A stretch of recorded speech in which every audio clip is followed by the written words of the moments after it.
music with my bro. Willing to dig it, yes or no? Here we go on with the show, the Hear Me Out Bro podcast.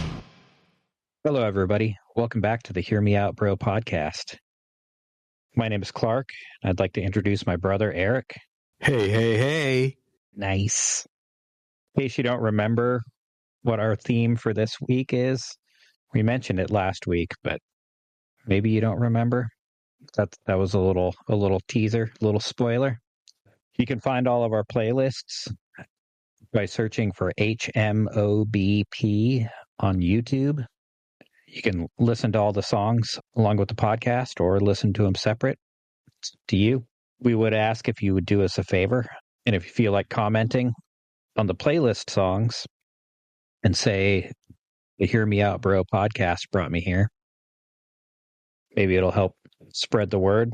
We'd appreciate it.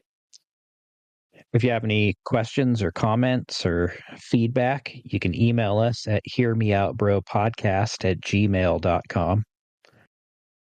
You can also follow the HMOB on Facebook, and that's H-MOB.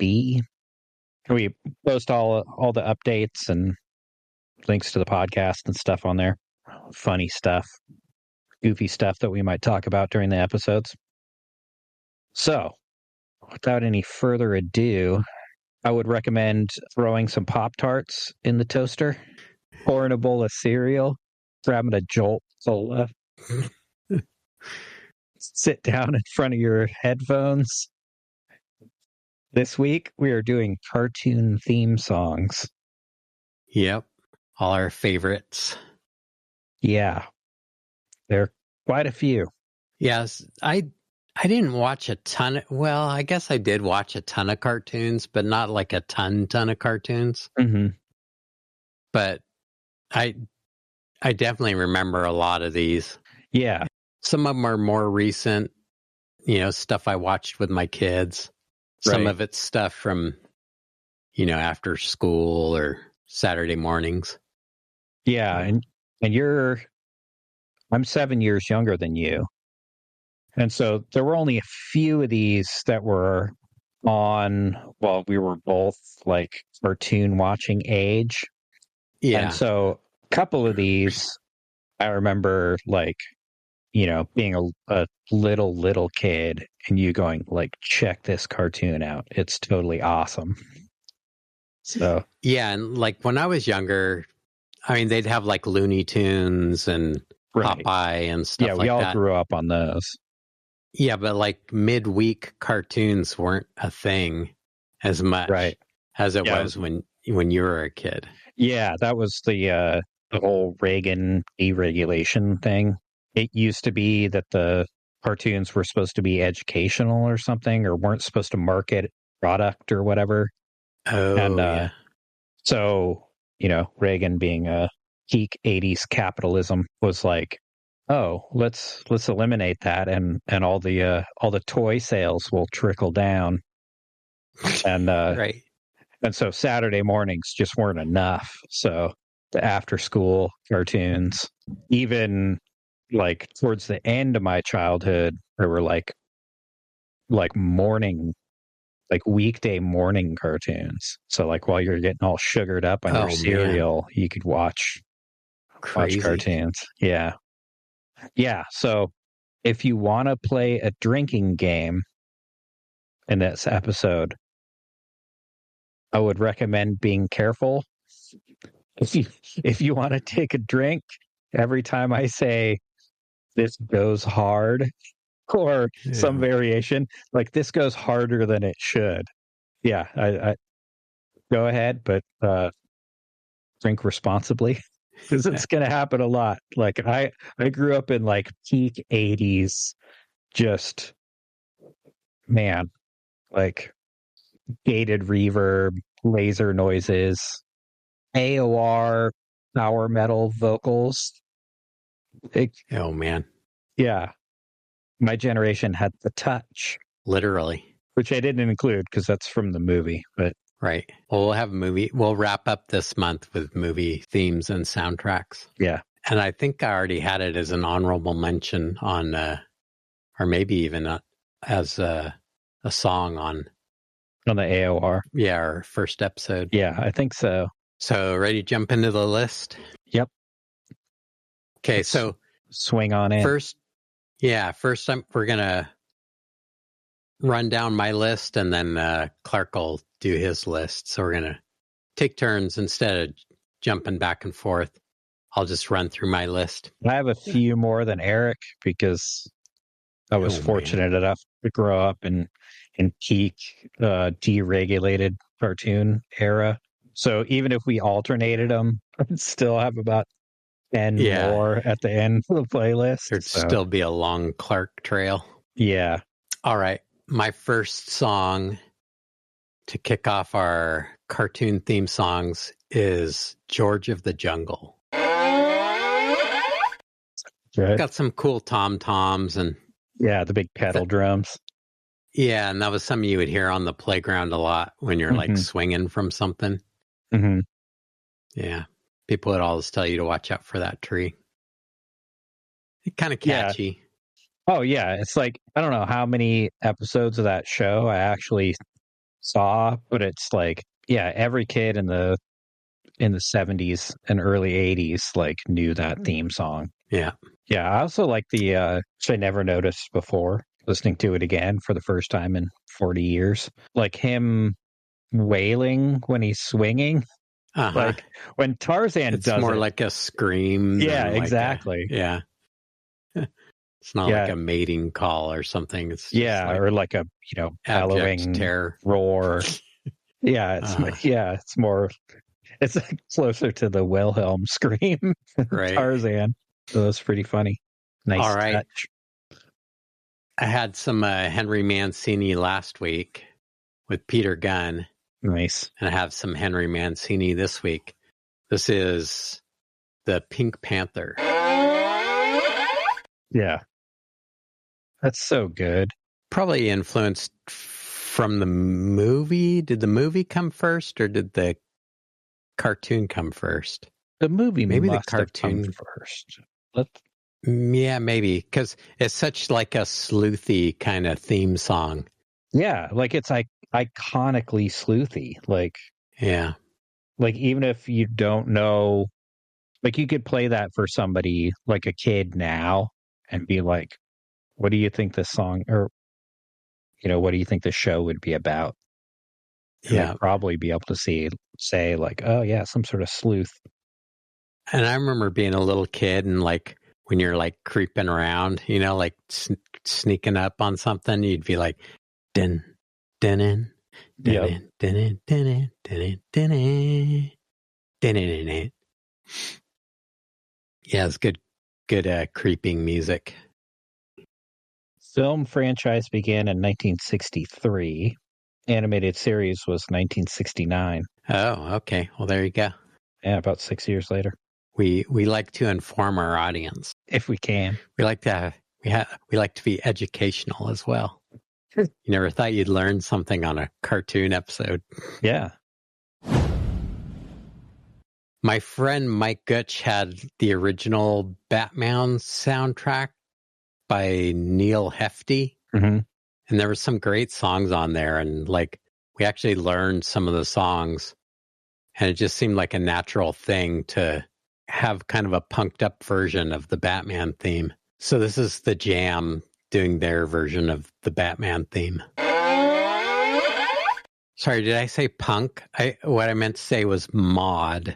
Yeah, they kind of walked that tightrope. Yeah, that's my favorite version of the Batman theme, and simultaneously my least favorite Jam song. Yeah, I can see that because it's just like I love the Jam so much that it's like, well, they didn't write it. And it's just a fun thing or whatever. Right. Yeah. Yeah, I'm with you on that. Yeah.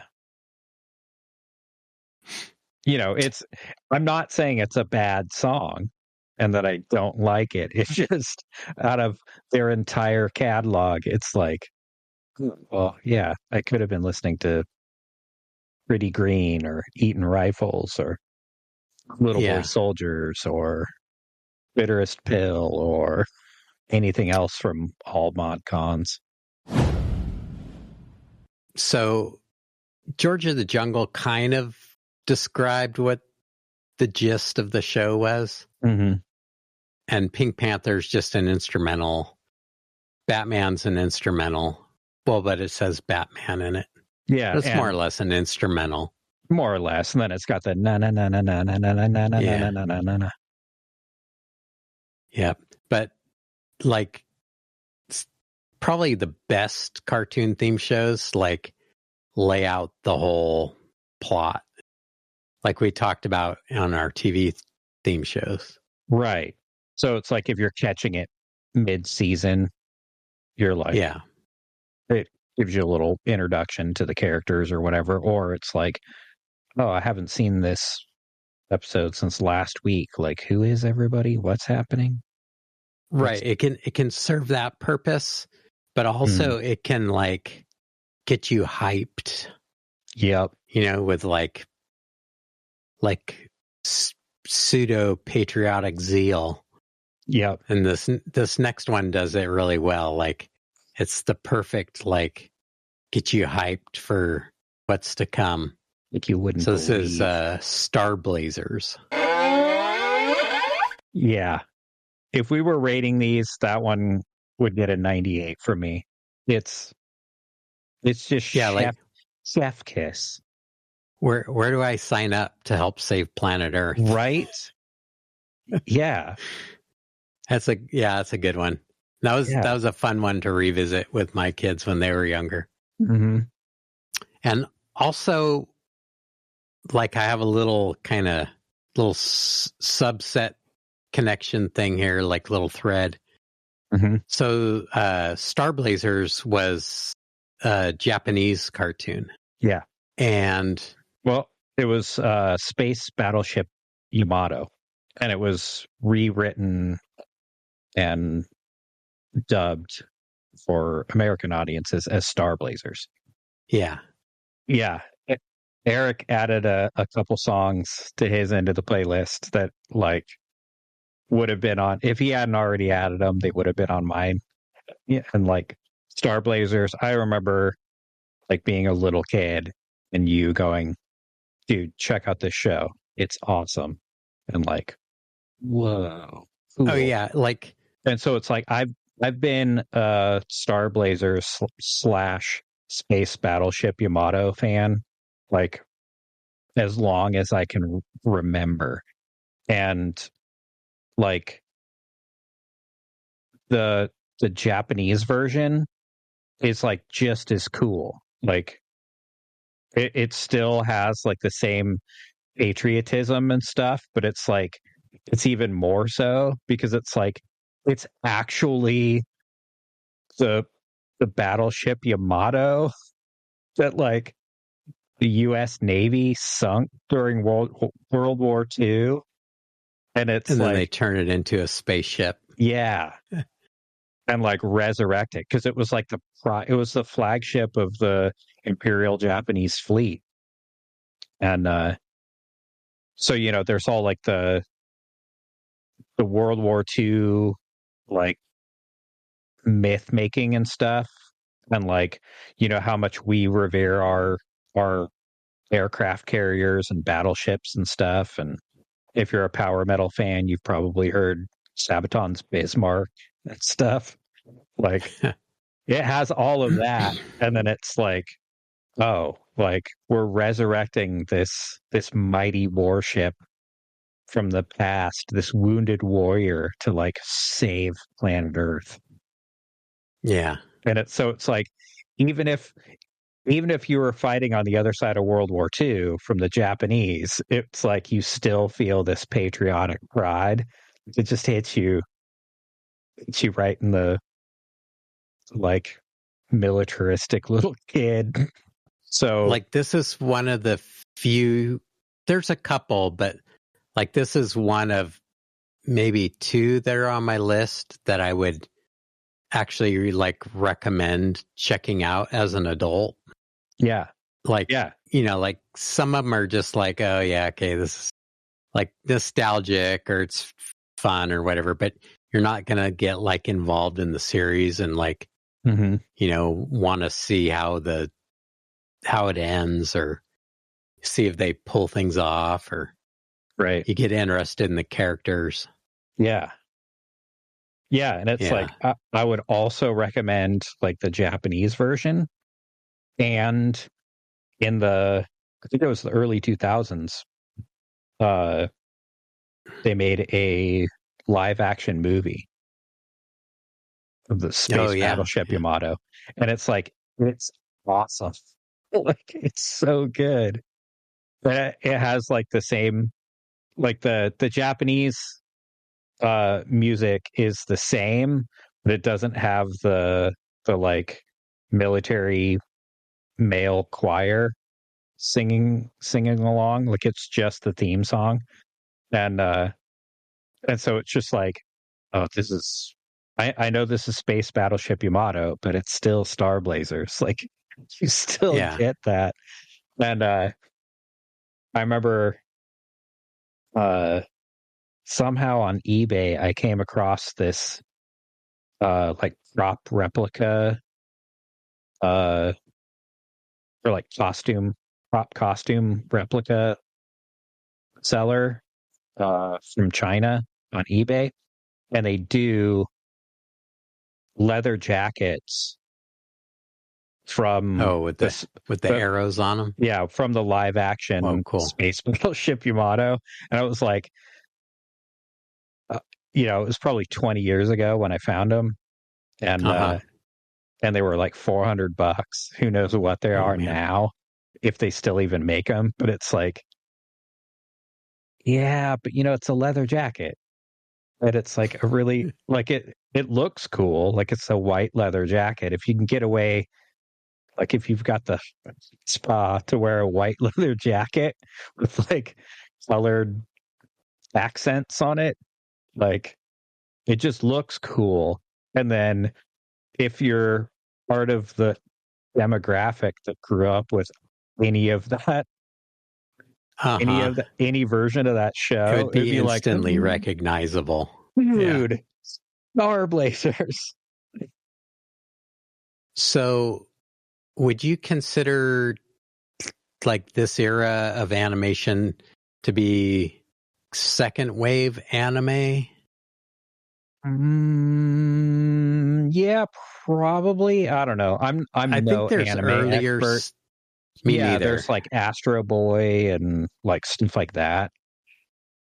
Yeah, there's like even earlier stuff like weird samurai cartoons and like Mickey Mouse-ish kind of stuff. Yeah, there's like all the 60s stuff, and then there's like the 70s or early 70s stuff like Star Blazers. Yeah, and then there's all the stuff out there today. Yeah. Oh, tons. Yeah. So my next pick is also from this era of Japanese animation, and this is Speed Racer. Yeah, another classic one. So awesome. Yeah, it starts out like a total, like, I don't know, like superhero, or like it's all pensive starting out. Yeah. He's doing a Le Mans start.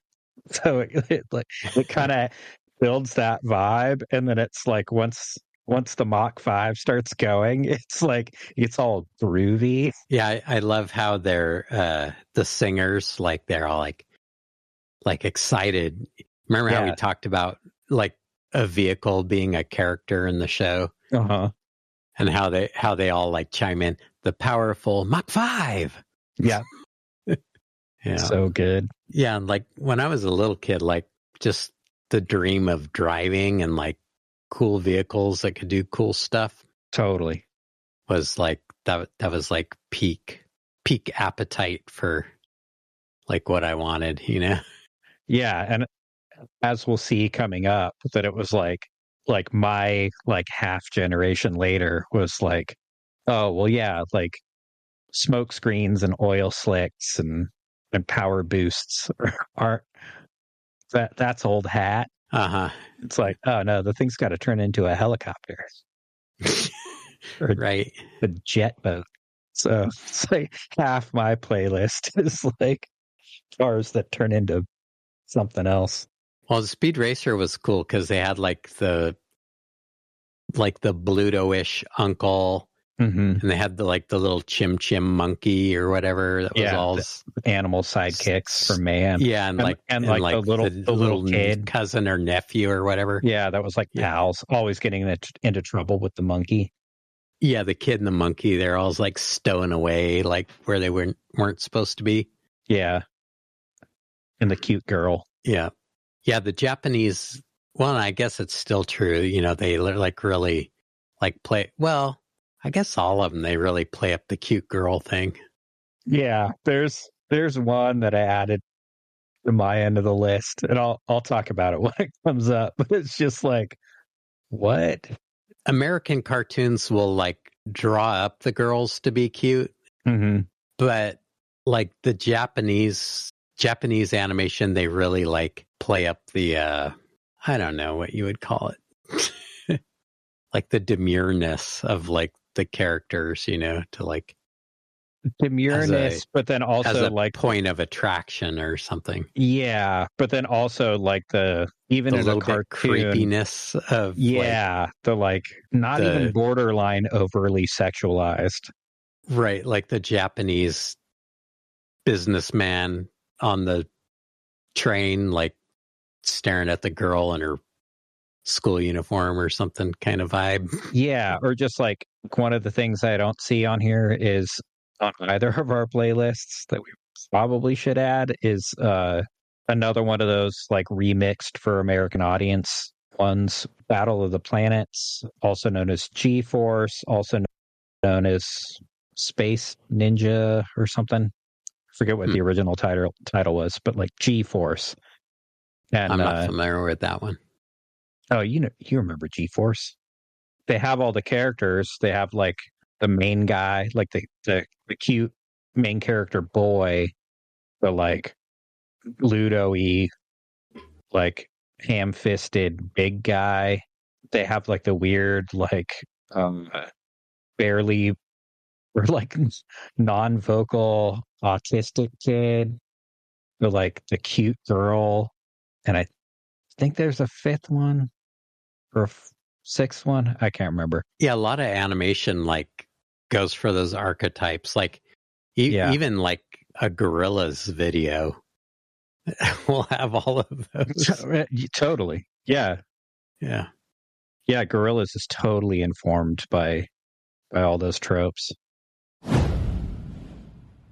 Okay, so from Speed Racer, this is another car show. And this is another one that like I would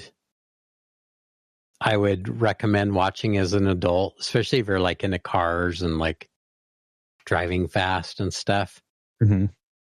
Totally love this show. This is more recent, but this is the theme from Initial D. So good. Yeah. I love just the like techno-ness of it and stuff. Yeah.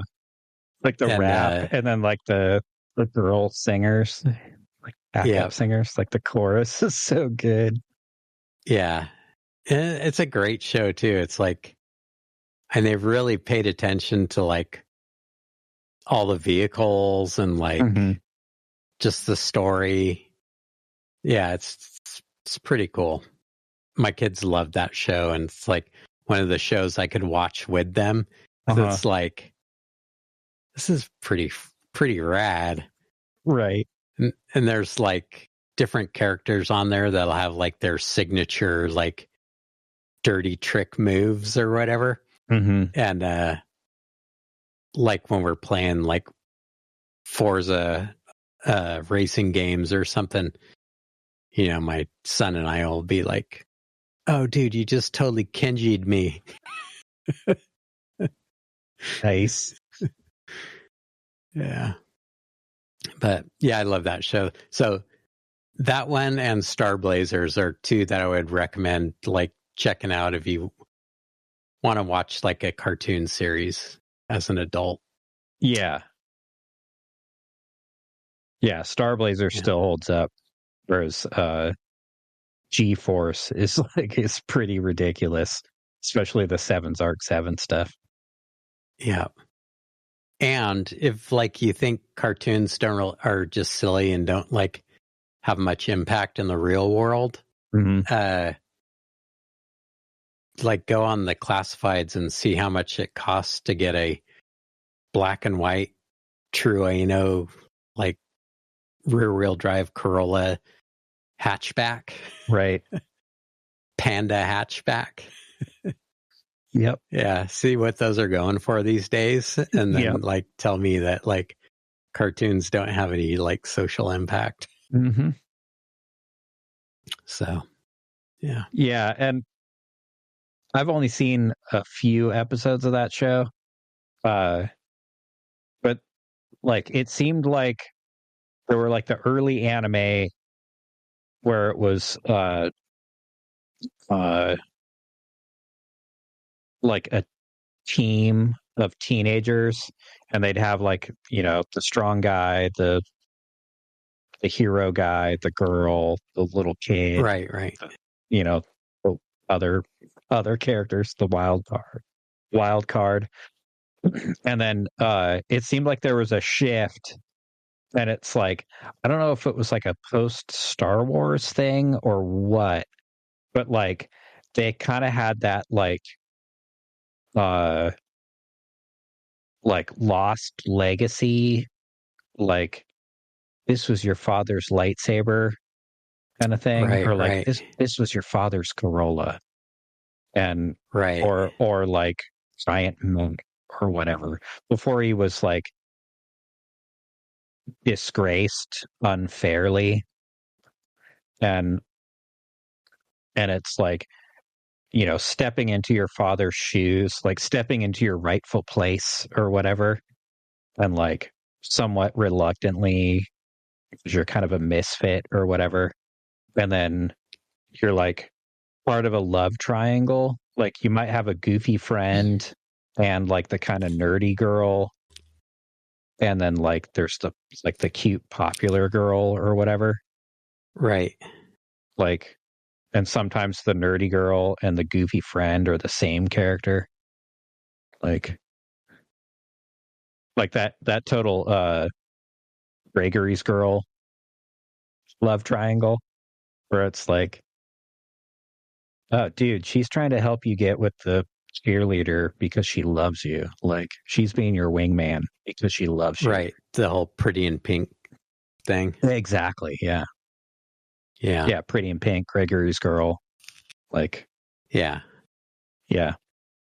Well, like, and his father might be based on this actual person whose alias is the Drift King.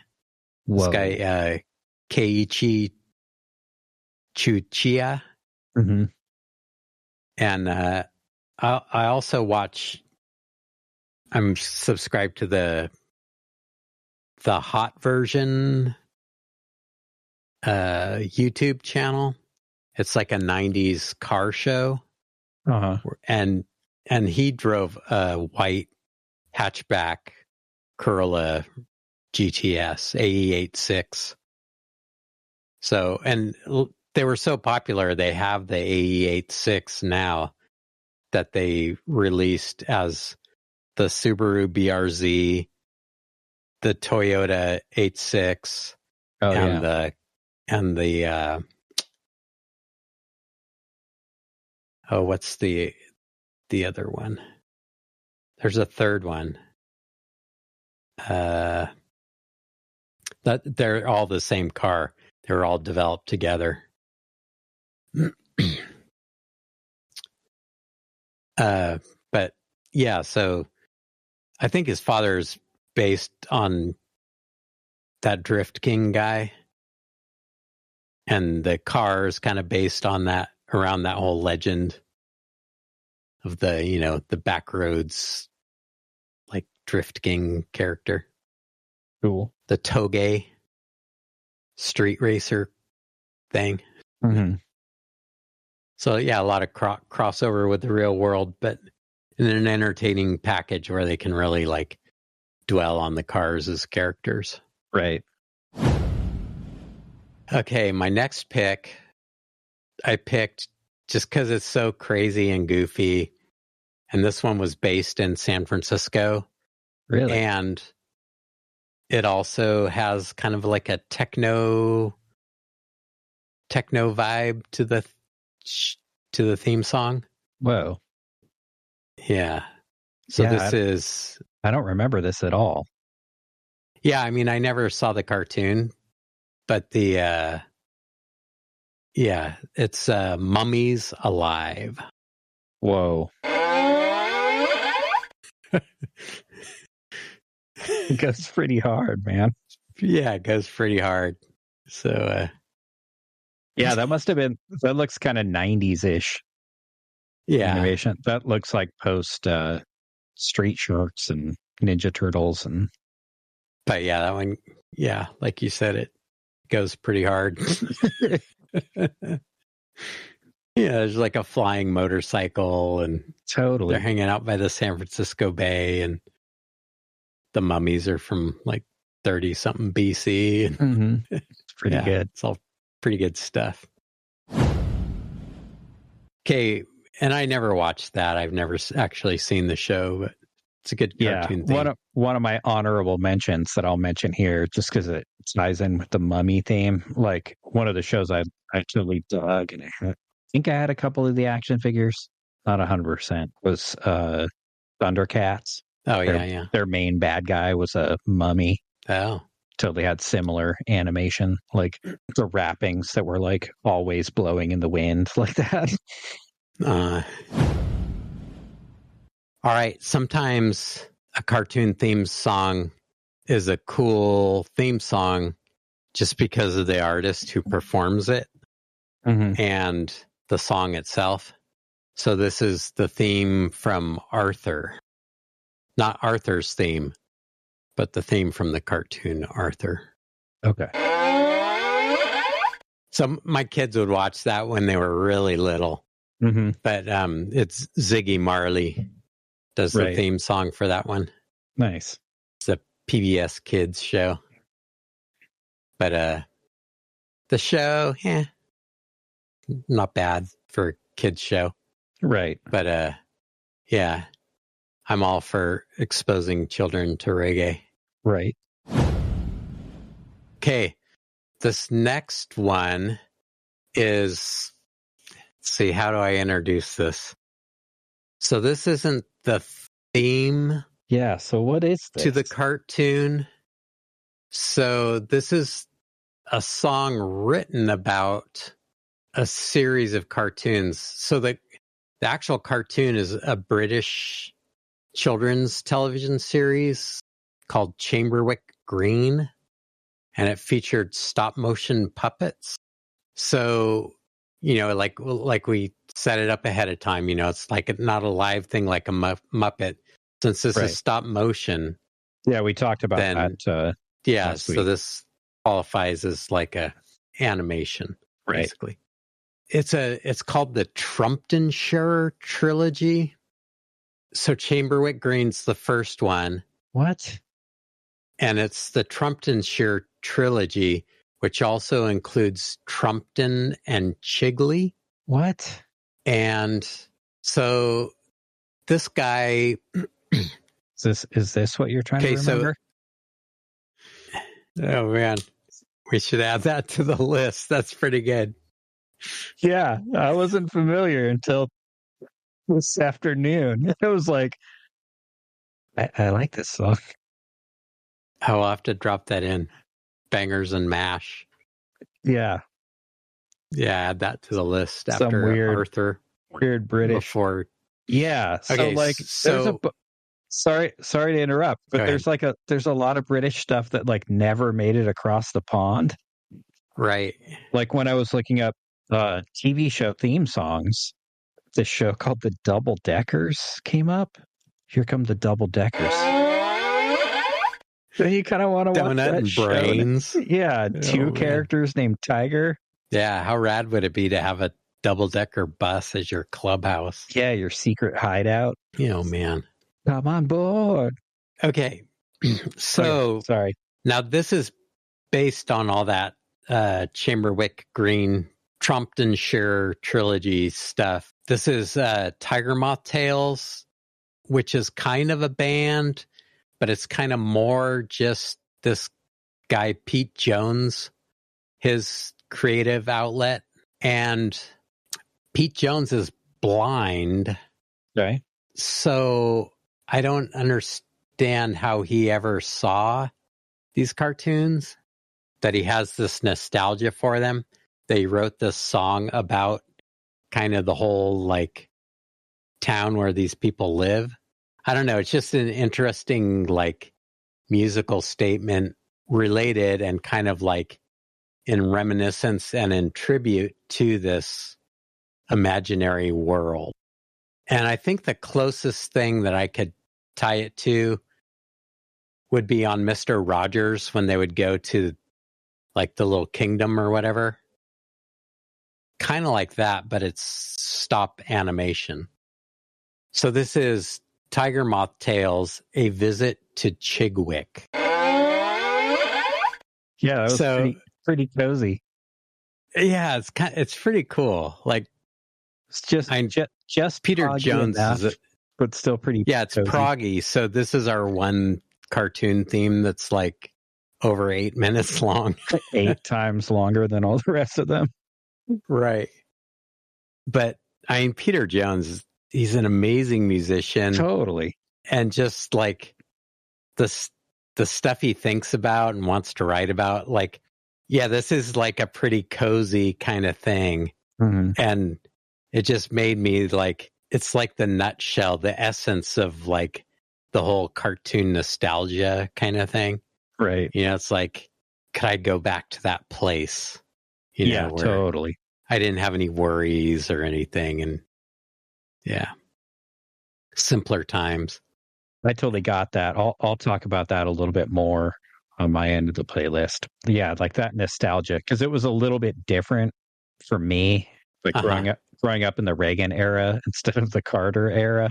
It's like, I don't know. Yeah, it was less of a place and more of a product. That plus it was like, I don't know, like the things I get nostalgia for, like, man, I wish our enemies wore uniforms. Still, like, yeah, they had fangs and stuff, or like reptilian features. Yeah. Well, perhaps they do. They're just hiding it better. Oh, yeah. Well, they stopped wearing Hugo Boss uniforms, so right. Oh, yeah. By the way, last week I was wearing my Mask T-shirt. Oh, nice. Wearing my Cobra T-shirt today. Yes. Sorry, I stole your thunder. I did have Tiger Moth Tales. They also do a song, Toad of Toad Hall. Oh, nice. But it's just kind of like a musical performance of it. Mm-hmm. If I knew you were going to have like 35 song playlist, I probably would have left it on here. Right. But just no pruning. Let it go to go to seed. Bolt. Right. Go to seed. Yeah. If you did like this Tiger Moth Tail song, there's plenty more where that came from. His first 2 albums were called The Storyteller or something like that, or Storytellers. Oh, cool. 1 and 2. And it's just all about like children's stories and things like that. I think I've heard of those.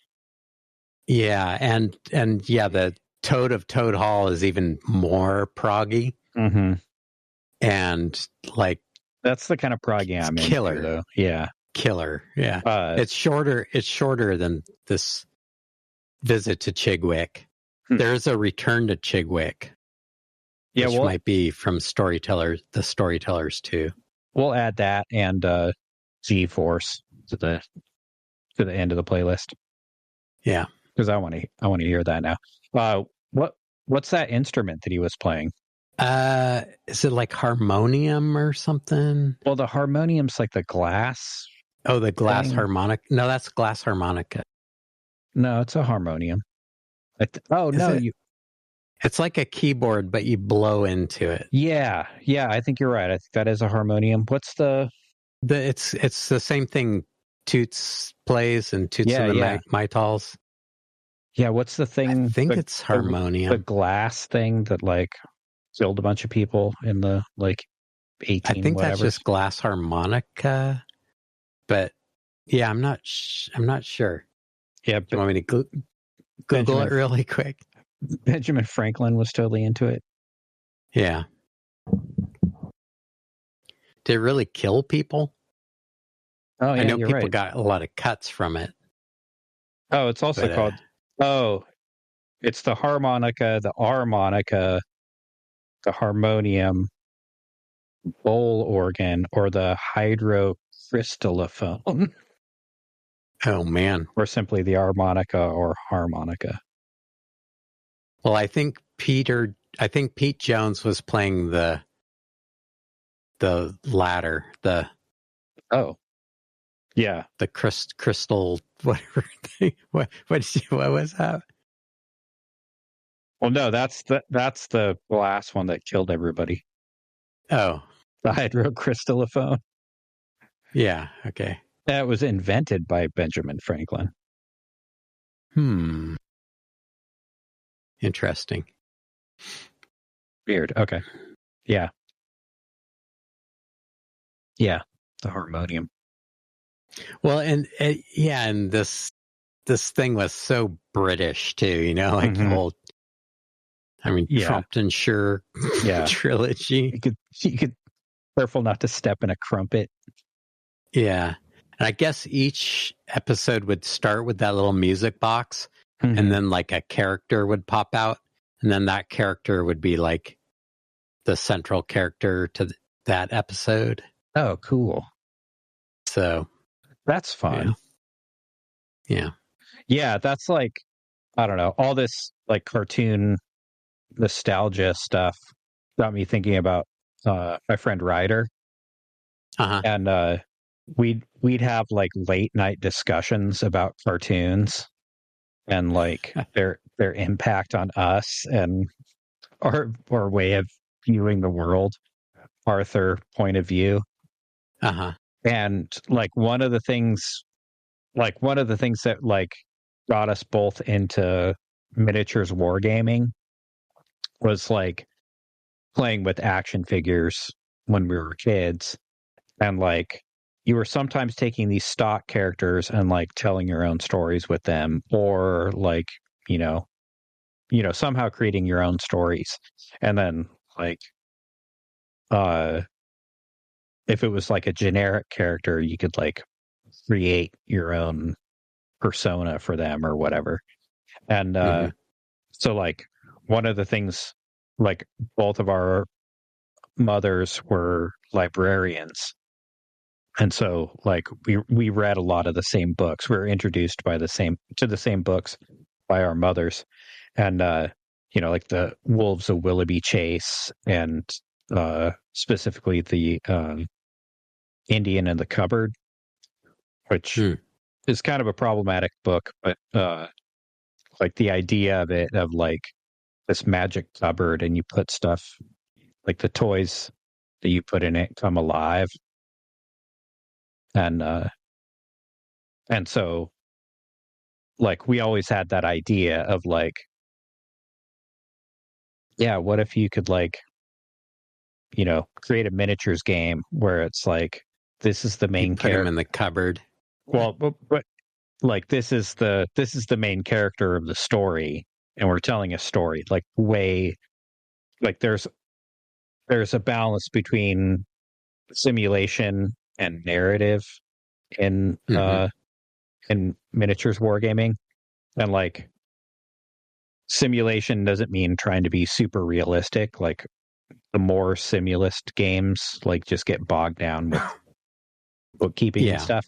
But and then like some games that are technically simulationist like have no basis in reality. And but they're just like, oh well, we're just trying to like, it's these two forces clashing. And the only nod to narrative is like, oh, you have to achieve these objectives in order to win the game. Whereas like a narrative game, it would be like, oh, this guy, started out his day. And these are the adventures he had along the way. So, yeah, that like putting a toy or having a toy come out of like a music box or a magic cupboard or a toy box, but like this is the story I'm gonna tell for today. Yeah. It's a cool setup. Yeah. It's just imaginative, like, yep. Yeah. Yeah, and that animation style like totally has the like toys come to life kind of thing. Yeah. All right. Should we move on from the heady prog segment? Sure. Okay. Some shows like you never really heard of, or they were short-lived, or but I mean, like Clark was talking about how they all kind of have the same type of characters. They just give them a different name and put them in a different situation. Right. So this is Butch Cassidy and the Sundance Kids. Well, kids plural? Kids plural. Is this is Raindrops Keep Falling on My Head, right? No. But that's the song from... That's from Butch Cassidy and the Sundance Kid. Oh, okay, right. Sorry, my bad. Yeah, this is Butch Cassidy and the Sundance Kids. Okay, got it. The musical group and the cartoon. So, is he any relation to David Cassidy? Possibly. Man, like, yeah, that had it all. Like the supercomputer, the like ring that would like alert them to go on a adventure. Yeah, the goofy shaggy dog. Yeah, and like clearly the drummer was like the Shaggy. Yeah, it's got like the Scooby-Doo thing. It's got like the Archies thing. Yeah. It's like, it's just totally cookie cutter, but yeah, traveling all around the world. Yeah, dude's even wearing a gonna solve every mystery. Blue kerchief. He's picking his axe. Yep. And he gets the signal from his like little green ring on his finger. Mm-hmm. Yeah.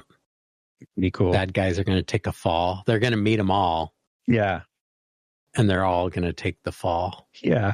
I liked how the bars come down and they turn into the guitar strings. Uh-huh. It's pretty dope. Very nice. Yeah. Pretty silly. Yeah. You'll see like that formula, like it might have been a little slicker and mixed up a little bit, but like, they're like, oh, they're also a band. Crime fighting band. Crime fighting band. That'll come up later again. Sometimes tropes are good. Yeah, and like with the guitar strings and the like the jailhouse bars, animation, you're really only limited to like the patience of the animator. Right. Well, yeah, the budget. It's like, why not use your imagination? Why try and copy real life when you could just film it for real?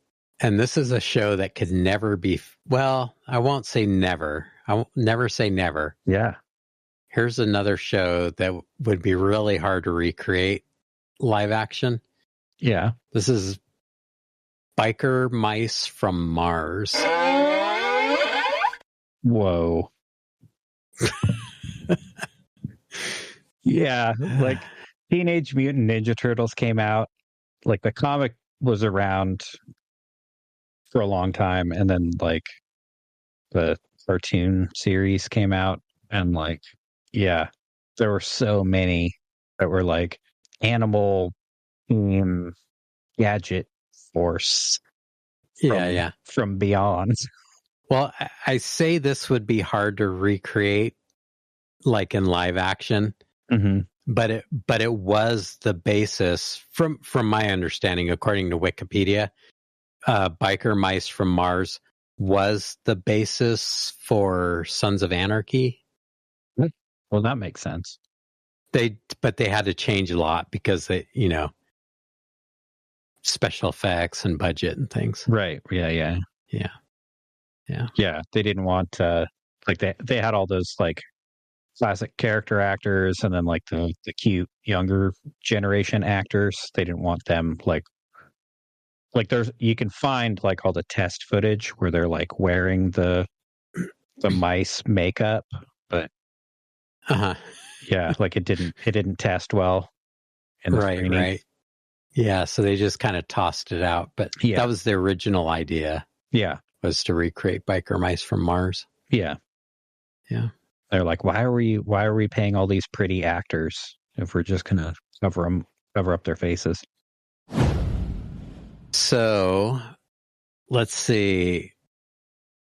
Yeah. Now these next two, I guess I'm just going to let you introduce them because like they're more meaningful to you. I picked the next two just because I love the theme songs. I mean, this Biker Mice from Mars, it might be the most metal cartoon theme song. We'll maybe see. Well, besides actual metal like cartoons, we'll see. There's some real rippers coming up. Okay. And like, yeah, I saw you added these two. These were like number 1 and number 2 on my list. And it's like these are the tip of the mountain for me. Like Star Blazers is a 98 just for like, it's so good. It has all that like patriotic nostalgia. Like it's a great show. It's super cool. Like the music's good. But like military choir is rad. But it's like these next two are just like it's even they're kind of perfection. They're perfection. And it's like I think like, oh well, I loved this show more, but like this show also had some crazy stuff in it, the other show. And then it's like, yeah, but I was like way more into the toys for this other well, no, I had a crap load of those toys too.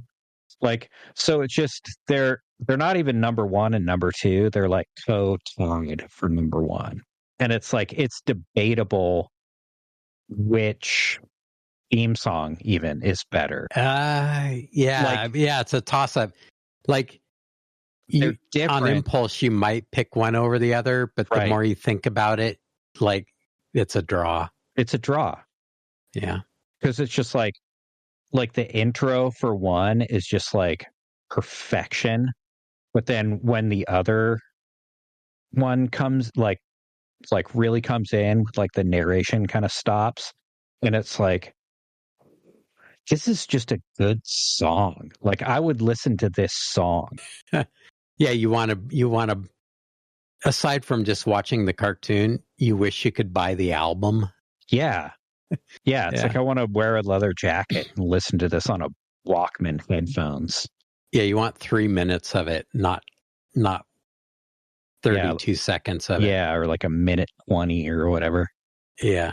So without any more hype, this is Jace and the Wheeled Warriors. I think that was the same ring that Butch Cassidy was wearing. Possibly. Yeah, man. Yeah, that song's pretty rad. I mean, it's so over the top. Like it just, it goes so hard. Like it has the narration, which is cool, but then it's just like the song cuts in and it's just like, dang, dude. I like the whole like botanical vibe too. Like they have to unite the root or something. And yeah, I hope that's not like pedo code or anything, but no. And then like their enemies, like this like morphable like plant life thing. Yeah. Like, yeah, it's cool. It's a cool idea for like a nemesis or something, Yeah, like they really dialed up the bad guys. They weren't just like bad guy of the week when I was a kid, but it was like, oh no, this is a force. Like we're, I grew up in the era of like the Soviet Cold War and like Mujahideen and like all of that stuff. Like bad guys had a name and a theme, and like Fetty that kind of stuff. So it's like, oh, it can't just be like, oh, it's a Dracula. Yeah. Trying to like, it can't be like the scare people away from. Yeah, it can't be like those bad mind. guys, a different bad guy every week. Yeah. Like on that Butch Cassidy one. Right. Or Scooby-Doo or, right. You know, what have you. It was like, oh, yeah, no, these people have a mission. Like it was, you know, a post-Cobra era. Oh, yeah, it's like the Gamelons. Kinda. Yeah, totally. Yeah. If you ride alone, you're riding with a Gamelon. Or the cyborgs. Carpool for Mother Earth. Yeah. Yeah. Yeah, it's all propaganda. It's good advice. Good That's advice. A pretty cool name, too. Totally. Jace. It's like Chase, but Jason and Wheeled Warriors. It's got the alliteration. The toys were cool. I'm wondering if some of these... Yeah, I'm wondering if some of these cartoons, like Scooby-Doo and stuff, it's like you never met the parents. Mm-hmm. But like this Jace thing, you know, he's trying to unite with his father. Yeah. Like, I think there's a lot of like latchkey kid kind of like generation. Yeah. Like you know, like he's child of divorce. Yeah. All those like kids like, oh, I got to go spend time with my father, or I got to find my father, or I got to. Yeah. A lot of Disney movies were kind of like that too. Yeah. The Lost Legacy thing that I was talking about earlier. Yeah. Although the Lost Legacy in Initial D, the kid lives with his father. Oh. And we don't know what happened to the mother. So. Yeah, because see, that's another theme is the like dad is like ultra butt leader of the commando team. And then there's like the kid you're supposed to identify with that's like his son. That's like, you know, protege plus like, you know, in peril. Yeah. With the sidekick that's usually a robot or something. So next up is tied for first place, Mask. Wait, what? Not the share. No, you mean MASK? Mobile Armored Strike Command. Their nemesis was called Venom. It's like the most forced. Oh man. Acronyms. Vehicular envoy neutralizing enemy machinery. It's even worse than that. Oh man. Venom. Vicious, evil network of mayhem. Nice. They're not just evil, they're vicious evil.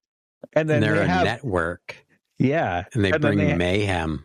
And is usually like dropped out of most acronyms.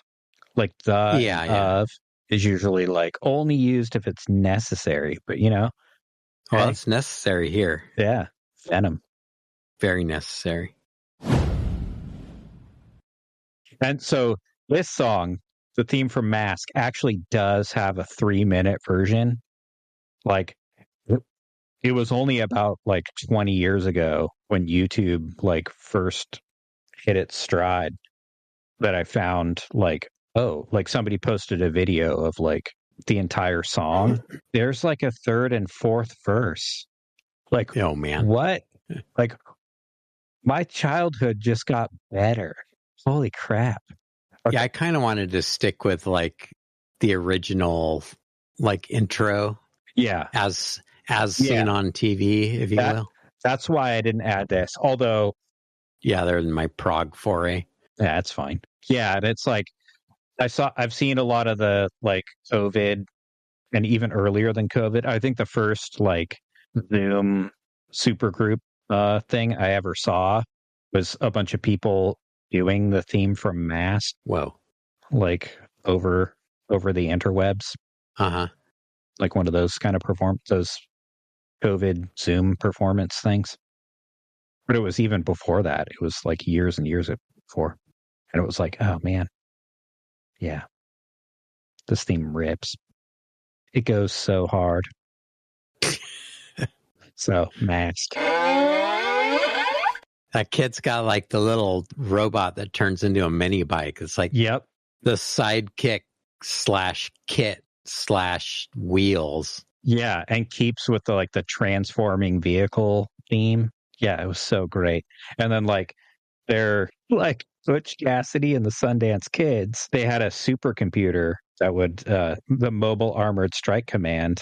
They had a supercomputer called Spectrum, and I think Spectrum was also an acronym. Probably, but I'm not finding it on the wiki page. Yeah, see, it's just listed as Mask Computer. I don't know what the musical term for it is, but I mean, there's got to be a word for it. But that part where they do the working overtime, fighting crime. Yeah. Yeah. So good. That's so cool.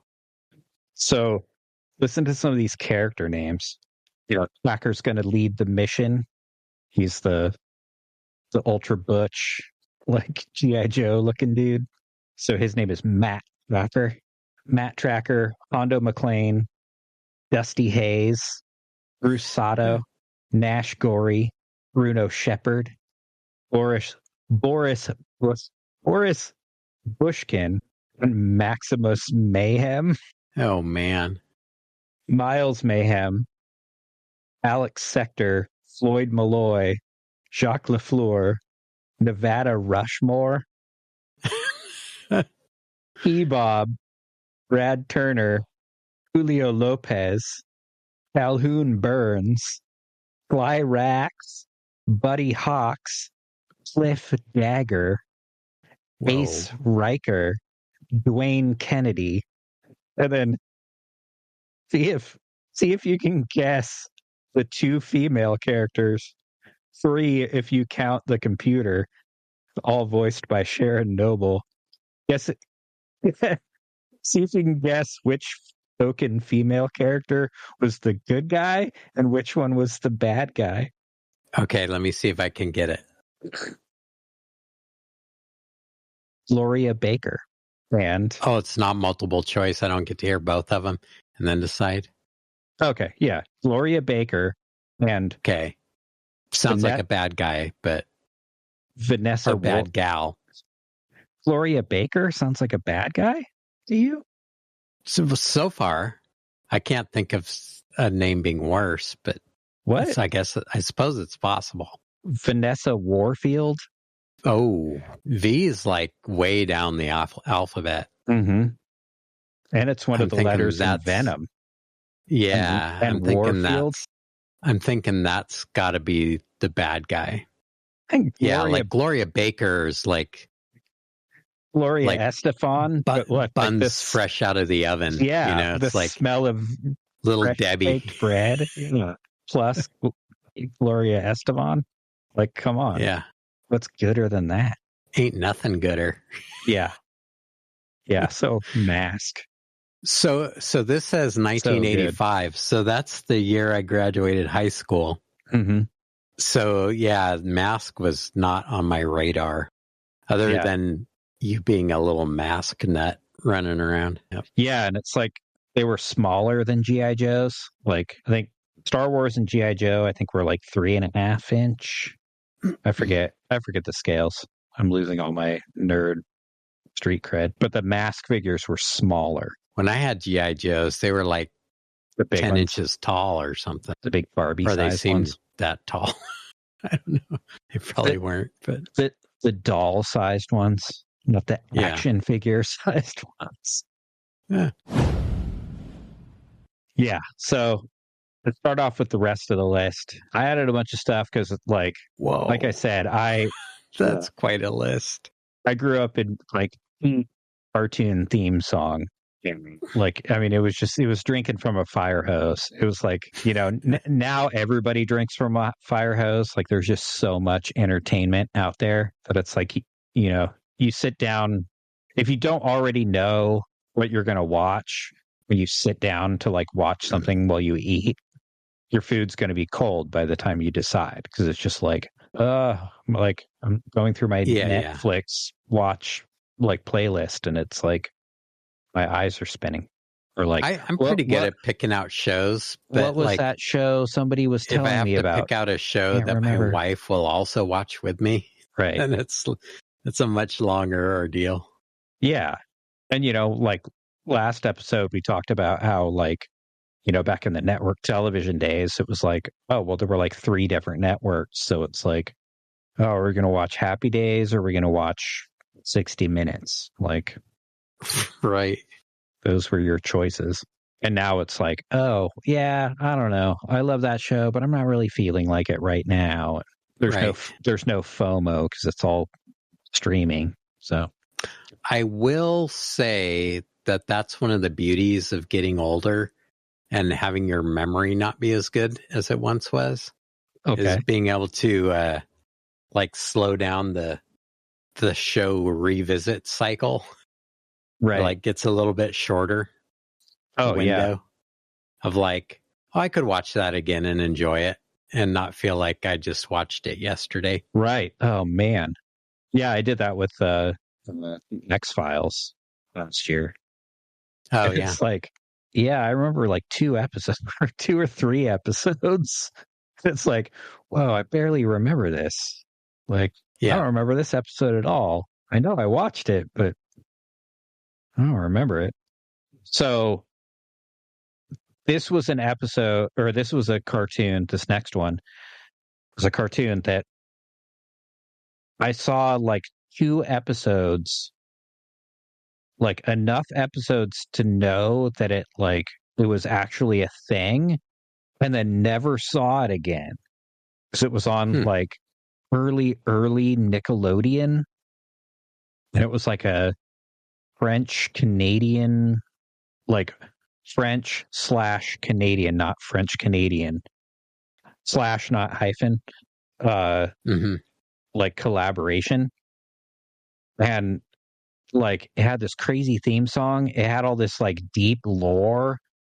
And it was like, I remember me and Kyle watching it and just being like, this is all stuff we should like know and remember. Like, and like we committed it to memory, and it was just like none of the other kids we knew knew anything about the show. And it wasn't until I was like, it's like one of those lost episode things or something. Yeah. And then it was like, early days of YouTube, and like people put a bunch of videos up and watched almost the whole series. And it was like, man, cool theme song, bizarre show, but like also really kind of trippy and interesting, like very, very French. Yeah. So this is Spartacus and the Sun Beneath the Sea. We'll talk about the song afterwards. So this one is one of the ones it's the whole song. And I think the whole song was the intro. So it's just like, well, I mean, we paid for the song. Well, because French kids have a longer attention span. True. They don't have to get to commercials. Right. Yeah, and I don't think I've ever seen action figures for this. So I don't think they were trying to sell merch. They were just trying to like hip French kids to cool music and cool concepts. So Spartacus and the Sun Beneath the Sea. If I was traveling around and like not really knowing what I was going to be getting into, but like having to react and like do a bunch of different things and like try and save a planet or like rescue villages or do whatever, I would probably not wear white pants. Like I can't even wear white pants just like hanging around the house. Right. You know? Yeah, you're going to get guacamole all over him and stuff. Yeah. Or like have to like fix a derailed bike chain or something, or right, change a tire. Yeah, so the composer for the show was Vladimir Cosma, who's a Romanian-born composer who's done just like an insane amount of stuff. But that song with the lyrics was done by a little band called Menudo. Oh, okay. Which maybe you've heard of. Yeah. And even if you haven't heard of Menudo, you've heard of a little bit of Menudo because that was the boy band that Ricky Martin was in. Yeah, that's right. So you only saw like a couple episodes of that show and then it was just like gone? Yeah, like what was that? Like, that total like trippy, like, did I imagine all that? But like I didn't. It's like Kyle remembers it too. Like, and then it's just like, there's so much lore to the show. And it's like, whoa, there's a lot to unpack here. Like, this seems important. This isn't just blatant, like, here's the action figures. Buy them. There's a little bit of bizarre stuff there too, because it's like there's a bit of a like center of the earth kind of thing. Yeah. There's this weird aardvark / anteater that like can clone itself or something. Well, they're like, they're two little characters. Yeah, and they're like basically the Gloop and Gleep of the gang. And those, like the people down in the underworld are like these weird weeble wobble kind of clown punching bag looking nether region kind of. Yeah, they're like, creatures. Some other kind of species. And then like there's the like Spartacus is like total like Aragorn wanderer adventurer guy. And Arcana is an android. And then an android's mighty Isis. Yeah. And then the two kids. Yeah, the two kids are for the viewers to be relatable. Yeah, they're to the show. What are their names? Yeah, Matt and Rebecca. They're like the human kids, and they're like on vacation, and they get separated from their parents. So like another parental separation thing. Yeah, and so like Spartacus is like, he's the total like Aragorn archetype where he's like, okay, well, I got to save the world, but I also have to like look out for these goofy kids and get them back to their shire or their parents or whatever. Like, yeah, just one more burden I got to shoulder, but I'm the Vitruvian hero.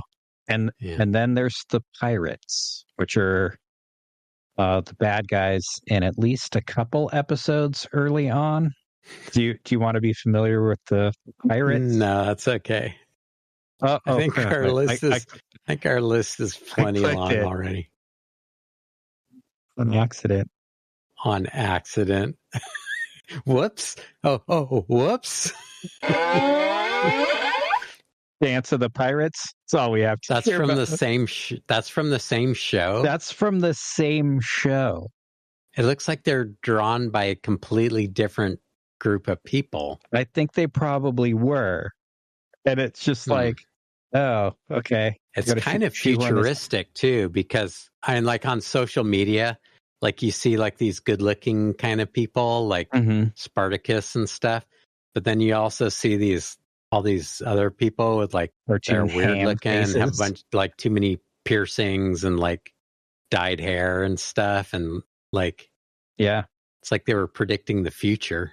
Yeah, and then it's like they're the antagonists in the show, at least in a couple early episodes, and then like they have this like they sing their own little mini theme song to like explain their dick and how they're like really weird. Yeah. how they like don't follow the rules and like making messes. All that I think stuff. it was like I think there was like a cutting room floor, like where a bunch of different cartoons that never got anywhere just kind of ended up in like the circular file. Maybe. And then like that ended up at Nickelodeon somehow. Right. They're like, well, we're just getting started. We can do something with this. Mm-hmm. Yeah, it's like weird. it's such a stark contrast from like the rest of the show, because like Matt and Rebecca are pretty like right on the cusp of being realistic. Then there's the little Gloop and Gleep aardvark characters, and then but then it's like like you could make a like Road Warrior or like Blade Runner, or you could make like a serious hard gritty reboot live action show about like it's got like Obi-Wan Kenobi vibes or something. Yeah, or like Spartacus and Arcana, like if you just made the kids slightly less goofy. Like I don't think Matt was really that goofy, but like Rebecca was the kid sister. Yeah, like yeah, with but the then Dorothy just like Hamill haircut. Yeah, there's this goofy pirates as the bad guys. So yeah, it's like it didn't really fit in, it being French. It didn't really fit in with all the American, like North American cartoons, where it's like, okay, well the good guys are cool, but the bad guys are even cooler.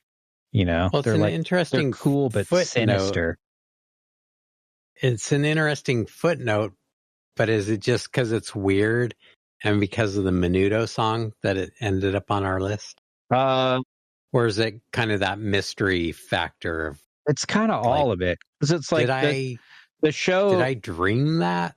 Yeah, the parts of the show that aren't the pirates are actually kind of cool, and then like the Menudo theme totally bangs.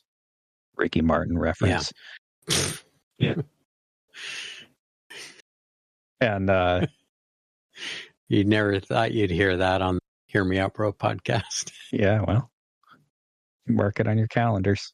Yeah, so it's kind of all of the above. Okay. Yeah. So I can see why it didn't make it as a cartoon. Yeah, I think it was only like 1 or 2 seasons. Yeah, and I don't think it ever got resolved too. I think it got canceled before it. Like I don't know. I don't think resolving was ever the point. True. Yeah, so that's one of the few anomalies on my list. The rest are all just go hard bangers that slap. So back to the deregulated American afternoon, get home from school, have a sugary snack, half-hour commercial for some toys. This is the theme from Silverhawk. Oh man, I like the little hawk screech cry things. Right. So far, this is like the most homoerotic theme song on the list. Oh yeah, like all the shiny dudes, shiny tight things, even like the little eunuch characters, like all ripped and stuff. Yeah, and they have like the girl is like all buff, and the cowboy. Yeah, like they have the big rainbow thing. Yep. And then there was that one scene where like the little ship projectile thing like flies into that little like orifice or whatever it was. I don't get what you're like the secret entrance to the bad guys asteroid moon base. Oh, is that what that was? Yeah. Oh, yeah. Kind of had looked more like Uranus than the moon. Had a bit of a starfish look to it. Had a bit of a Uranus look to it. Man. So you mentioned the a cowboy guy. Put a pin in that. Okay. That's not the last time we'll see a sci-fi cowboy or a sci-fi cowboy with a guitar. Whoa. Yeah. So this'll slap that Tommy back talk to you, that like out of your mug, get you right back on the right track, the American way. This is the G.I. Joe theme song. I feel so much better now. Yep. What was Cobra an acronym for something? I don't think so. Do you think G.I. Joe could take Silverhawks? 1-on-1, yeah. Only the Hawks, and there's a bunch of Joes. But if the Silverhawks could get to their spaceship and like to outer space, yeah. Wow, Cobra doesn't even get its own wiki page. Oh man. Yeah, and it's not spelled as an acronym. Yeah, and it's like in a lot of ways, Mask was borrowing a ton from G.I. Joe. It's like the super team and stuff like that. And then like the good guys and the bad guys each have the token female character. And like both of them are like... They each have their Gloria Baker or whatever. Yeah. And so like Scarlet is... Well, there was Scarlet and Lady Jane. Or Lady J. So I guess G.I. Joe had two. That's very progressive. Was Scarlet like... Was she an entertainer at the strip club that all the Joes would hang out like after hours? I don't think so. It's kind of a stripper name. It's total stripper name. And then Cobra had Baroness. And like Scarlet and Lady J were kind of sort of Marianne and Ginger. But then like Baroness was just like ridiculously hot. Like, I mean, you pretty much heard Van Halen's "Hot for Teacher" every time she was on screen. Like she had was with Cobra. She had the glasses and stuff. Yeah.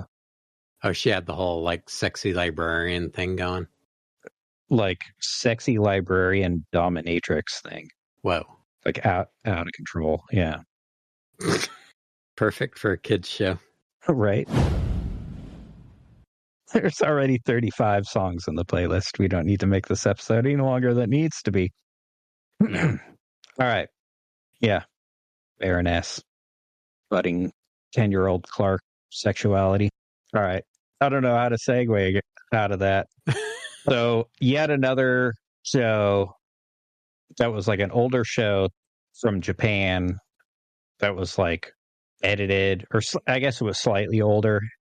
It was only like a year or two gap in between. It wasn't like Battle of the Planets, but like rewritten and edited and stuff for American audiences. And I mean, this show, it really set the stage for a bunch of shows that came later. Like this was the first, like, okay, yeah, you can have a cool vehicle. And like the Battle of the Planets, G-Force, they had like their spaceships would all link together into like the Fiery Phoenix or whatever it was called. So it's like all their spaceships would hook together to make a bigger spaceship, but it wouldn't really turn into anything else. And so this was like ground zero for cool vehicle, team of teenagers fighting to save the galaxy, giant robot. This is Voltron. Oh, man. It's barely... I love that vocoder. Right. And the clap track. It's like, it's barely a theme song. It's like mostly that like rad narrator voice.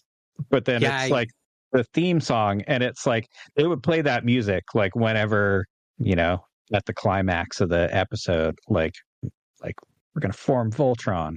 And when they were rallying for the next mission or something. Yeah. It would be like Voltron's little leitmotif or whatever it is. I think one of the earliest ones, like even before Voltron, because I remember wanting this toy and actually getting it for Christmas one year, was the Shogun Warriors. Yep. And I'm not sure if that was a cartoon or if those were just toys. I'm thinking they must have had a cartoon. They had a cartoon, and it was called something else in Japan. But then I think there was like a short-lived American Shogun Warriors theme or show. I remember getting one under the Christmas tree one year. I got the Godzilla the same year. Oh, yeah. We had like 2-foot giant action figures. Yeah. Under the same Christmas tree. That was a good year. That was a good year. Yeah. So Voltron, pretty awesome. It's also the only song on the playlist that has echoey footstep Foley in it too. Oh man. Sent by the Alliance. That's always good. Yeah. Hard shoes on a hard base station floor, sitting around a conference table. The roaring tiger fist or whatever. It's pretty cool too. Yeah, it's like that show, like it bridged the gap. That was like the other thing I wanted to talk about. Like the reason why Ryder and I have had so many philosophical discussions about cartoons is like, even as a child, I was starting to recognize tropes and like just things that were unintended or were unintended, like either subtext or like, wait, the show creators just really don't care here. Yeah. Like, wait a minute. Or like, oh man, they totally ripped that off from this. Or like, why would they do that? Like one of the first realizations that like, whoa, these plots are kind of BS. Was that I remember was in Mask. I'm like, I love that show. I love the toys. The theme song is just yes. But there was an episode where it wasn't like, oh, like the Mobile Armored Strike Command is like in charge of the security for this like UN council meeting summit or whatever, and like Mayhem gets word of it and like, you know, tries to stop him or whatever. Like that was like most Mask, G.I. Joe, what have you, super team kind of things where like the bad guys knew they were there, or like they knew the bad guys were going to be there. Like it was all, you know, cat and mouse.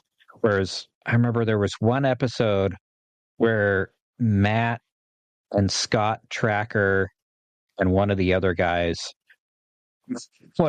whose vehicle turned into a boat, went to like the bayou on vacation from their like Colorado mountain gas station headquarters. And it's like, dude, you live in like Cheyenne Mountain, like up in the Rockies. Like, why are you going on vacation to the bayou, like to a swamp? Who knows? Yeah, it's cold, dry air. You want some warm humidity, I guess. I don't know. Maybe they would like lay around in their bunks at night, and like the one guy would talk about like the biscuits and gravy they grew up on, or yeah, maybe chicken and waffles or something. They're like, oh man, that sounds so good. Yeah, we got to go down there someday.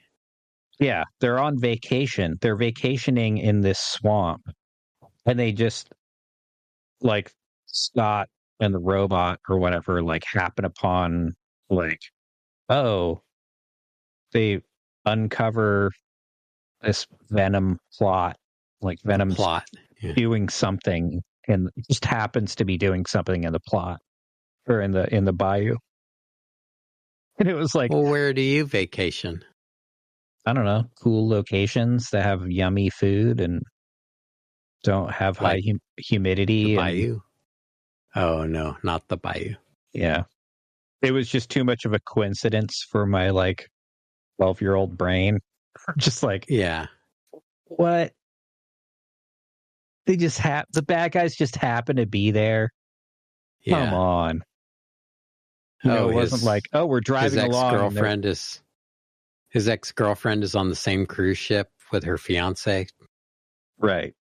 Yeah. So like Voltron came out at a time when it was just like, oh man, like the bad guys are bad and they're going to send a giant roe beast to go attack the planet, and then the lions are going to go fight him, and the lions can't tackle it one-on-one, so they got to form Voltron, and then Voltron kicks ass. And it's like, that's the plot of every single episode. It's just like the Gamelon knockoff bad guys are like, I think one of them's like an evil witch. There's like a galactic empire dude and an evil witch. And like, they hate each other.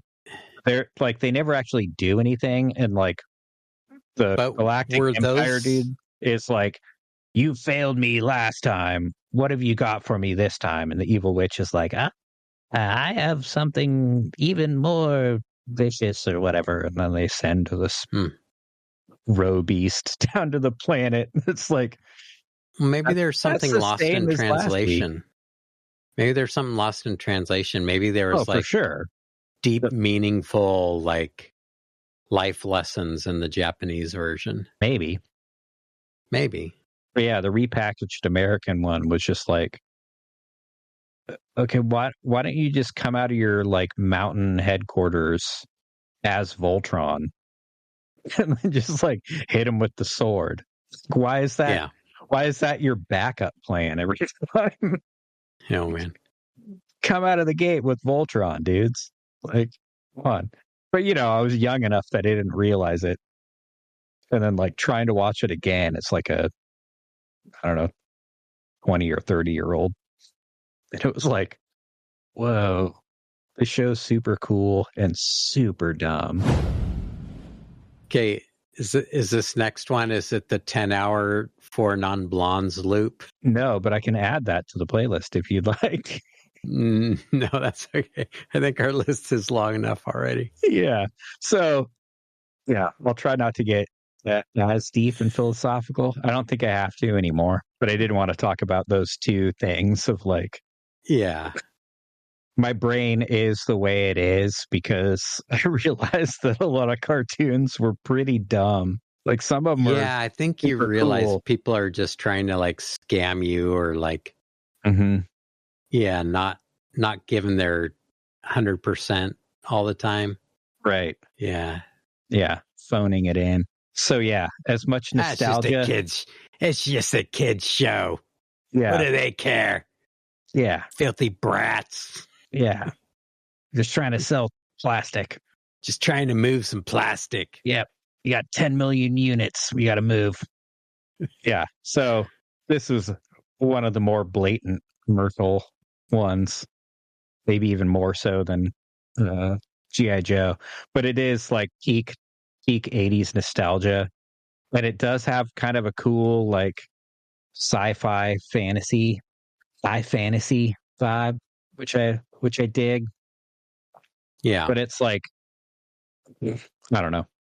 I'll talk about it after the theme song. And it's another one that's barely a theme song, but like the music is like so iconic. Like the motif is just like, you play it and any kid that grew up 80s is going to be like, oh yeah, that is He-Man and the Masters of the Universe. So you thought Silverhawks was homoerotic? Do I need to put on the loop of He-Man bear hugging Skeletor? Well, He-Man he's just kind of a doofus. And Cringer was a little bit annoying. Sorry, what? Cringer was... He-Man was totally badass. What are you talking about? Oh, you're talking about Prince Adam. Prince Adam was a total doofus. They're the same person. No. Yeah, Cringer was just kind of annoying too. And oh, totally. Like, and Orko was just the most punchable character ever. Yeah. Yeah, Orko was... Yeah, I always hate those like weird little mystery floaty characters like the Great Kazoo and Flintstones. It's like, who came up with that? Yeah, and he totally had that like somebody tapping you on the forehead voice. Yeah. Yeah, if you don't remember what his voice sounded like, I will do you the favor of not making you hear his voice. Okay. Like it's worse than you remember it. And like you were talking about how it's all kind of the same thing, you know, the bad guy has this plot and then they do the superpowered thing and defeat him and he runs off, skulks off, or disappears to his other whatever parallel universe. But like Snake Mountain. Yeah. But like Skeletor, I mean, you almost feel for the guy. You know, it's like, okay, I said I wasn't going to get philosophical again. Can't he like get a win every once in a while? Yeah. It's like A for effort. I mean, can we give Skeletor an A for effort? Yeah. You know, it's like he fails every week and he gets back up, dusts himself off and picks keeps himself up.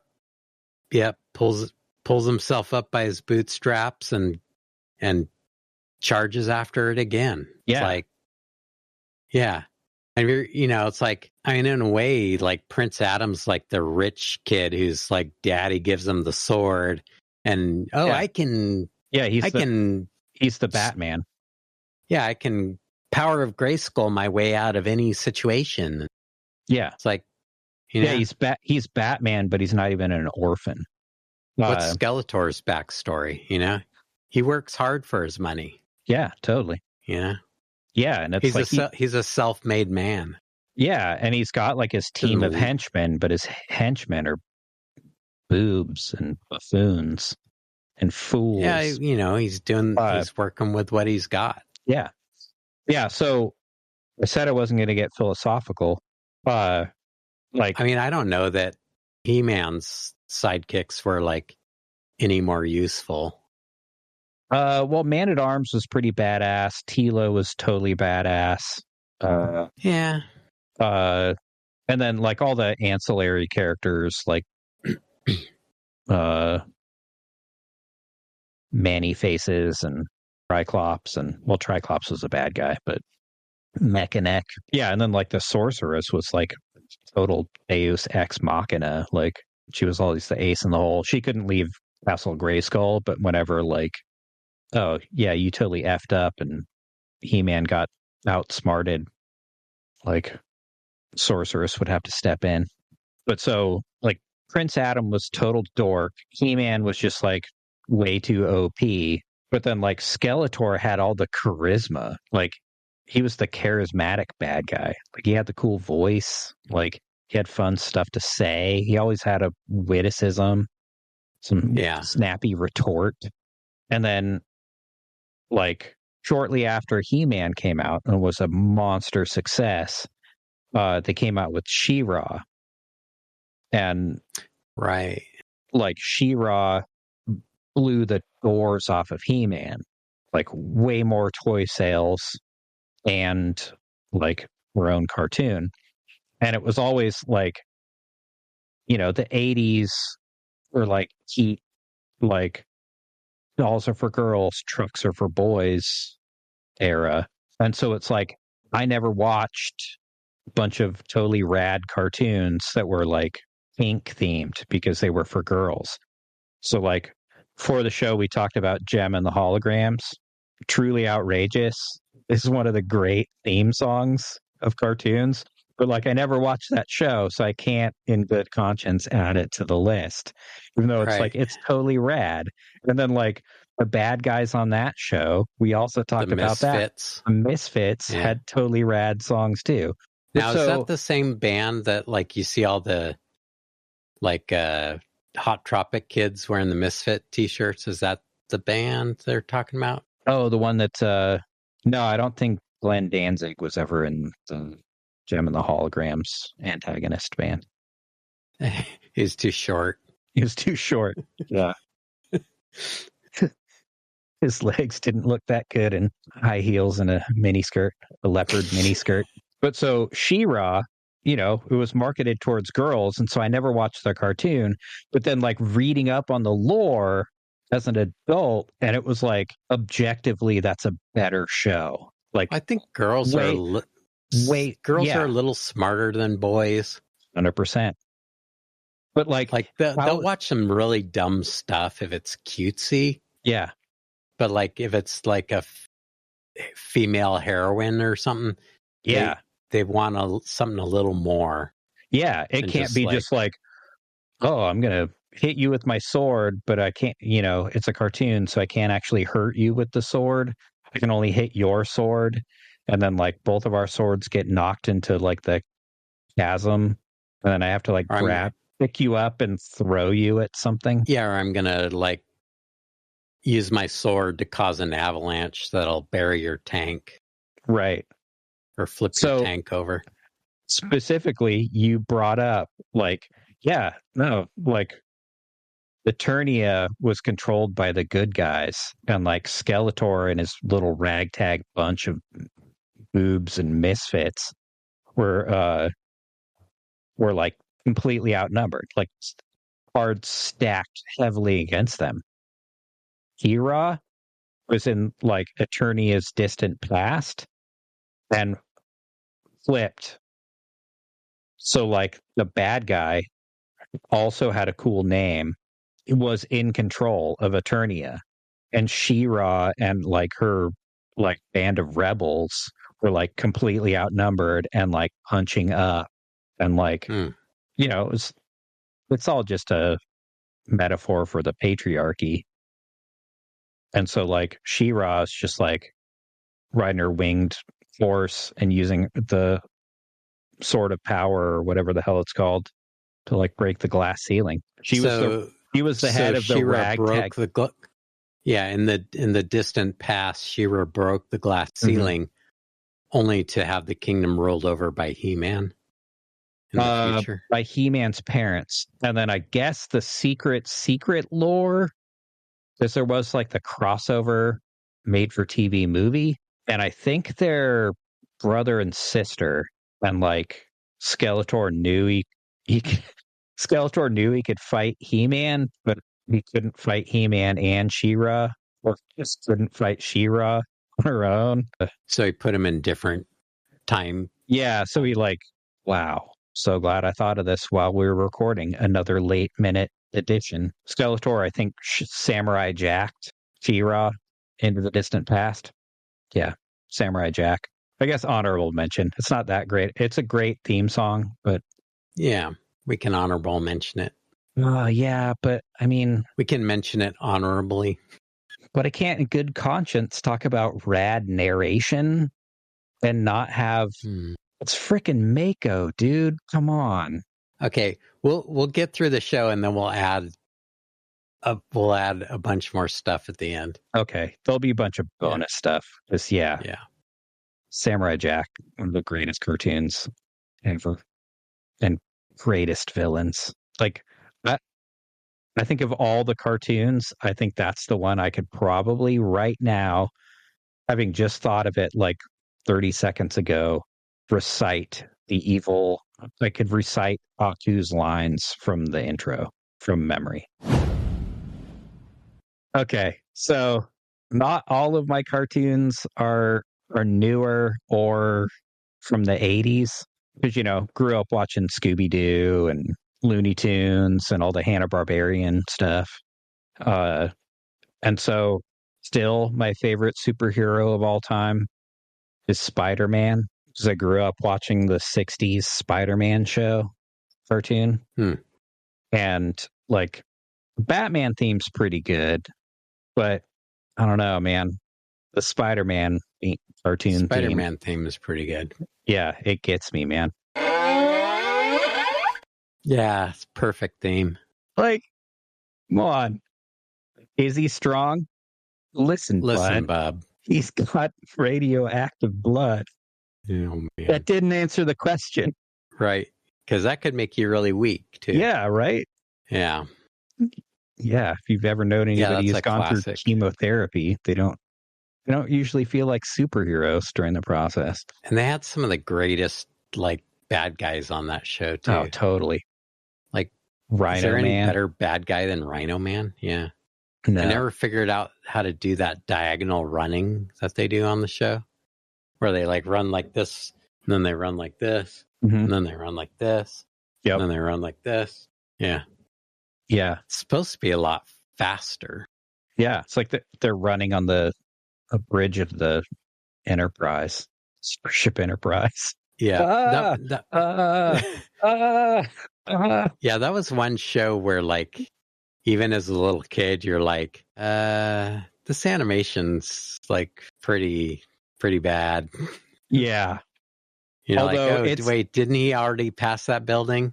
Yeah. It's like when he's doing the whoosh, whoosh, swinging from the webs. It's just like it was roll footage. It was leaps and bounds. Did you ever see the Incredible Hulk one? No. From the same era? No. Wow. Really bad?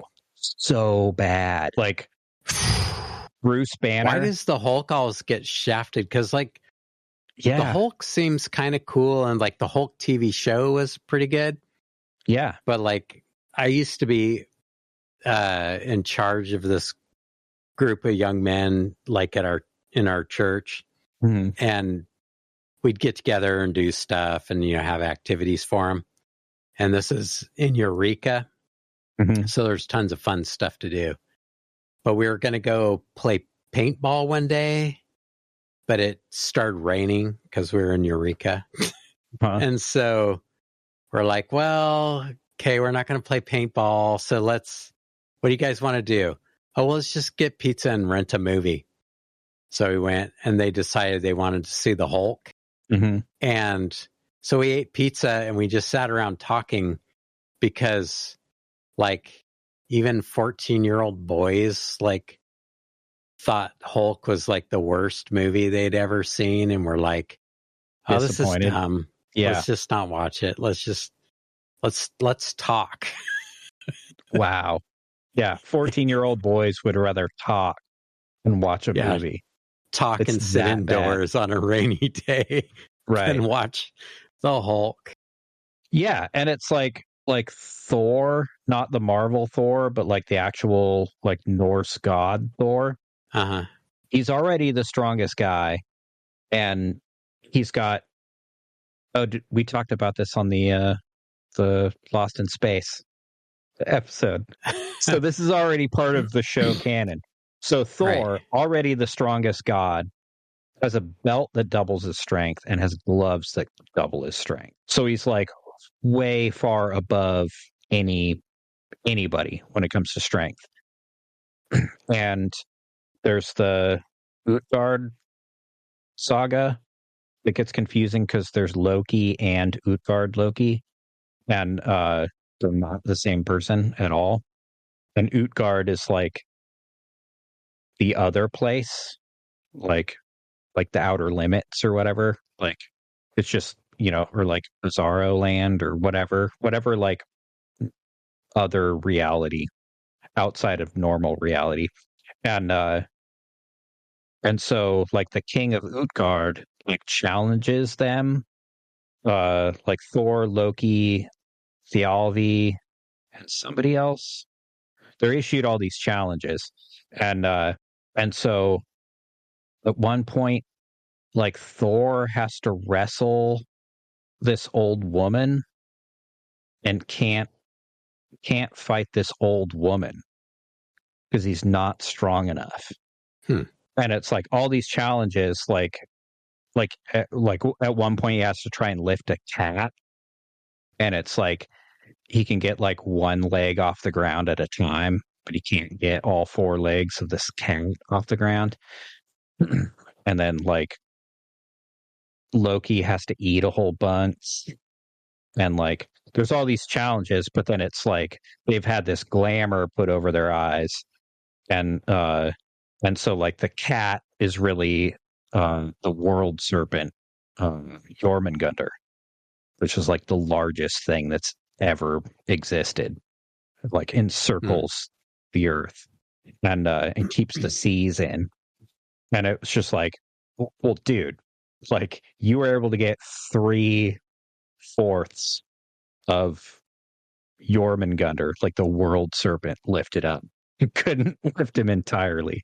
And then, like, the old woman was time. And so it's like, yeah, you can't beat time. Like, time always wins. So my point is that there was an issue of the OG Hulk comic where Hulk punched time. He's so strong. He's so far beyond the strength of anything. Like he can match it and overcome the strength of anything because he's the Incredible Hulk. And he punched time. That's badass. Yeah, but And even Bruce Banner, it's like he always gets the it's like a mental illness or something becomes your superpower. Yeah, he has like anger management issues because you snap and then you just you roid rage. And I said the Hulk movie was like pretty much the worst, but there is She-Hulk, which is probably even worse. The TV show or the movie? The TV show was okay. Show. What? Wasn't that bad? Yeah, I liked the Avengers era MCU Hulk. It was pretty good. But then he was also just in a one of, it's like anytime Hulk gets the spotlight, like they just phone it in. Yeah, I don't know. I'm not a big superhero fan anyways. When I was a kid, I liked Aquaman. Like my two comic books I would get were Aquaman and Richie Rich. Nice. Like go to Sawyer's newsstand.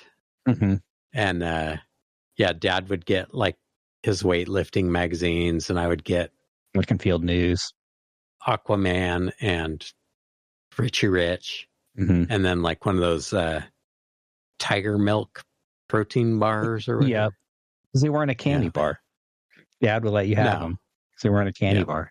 I did the same thing, but it was Spider-Man and Black Sox. Do you remember them?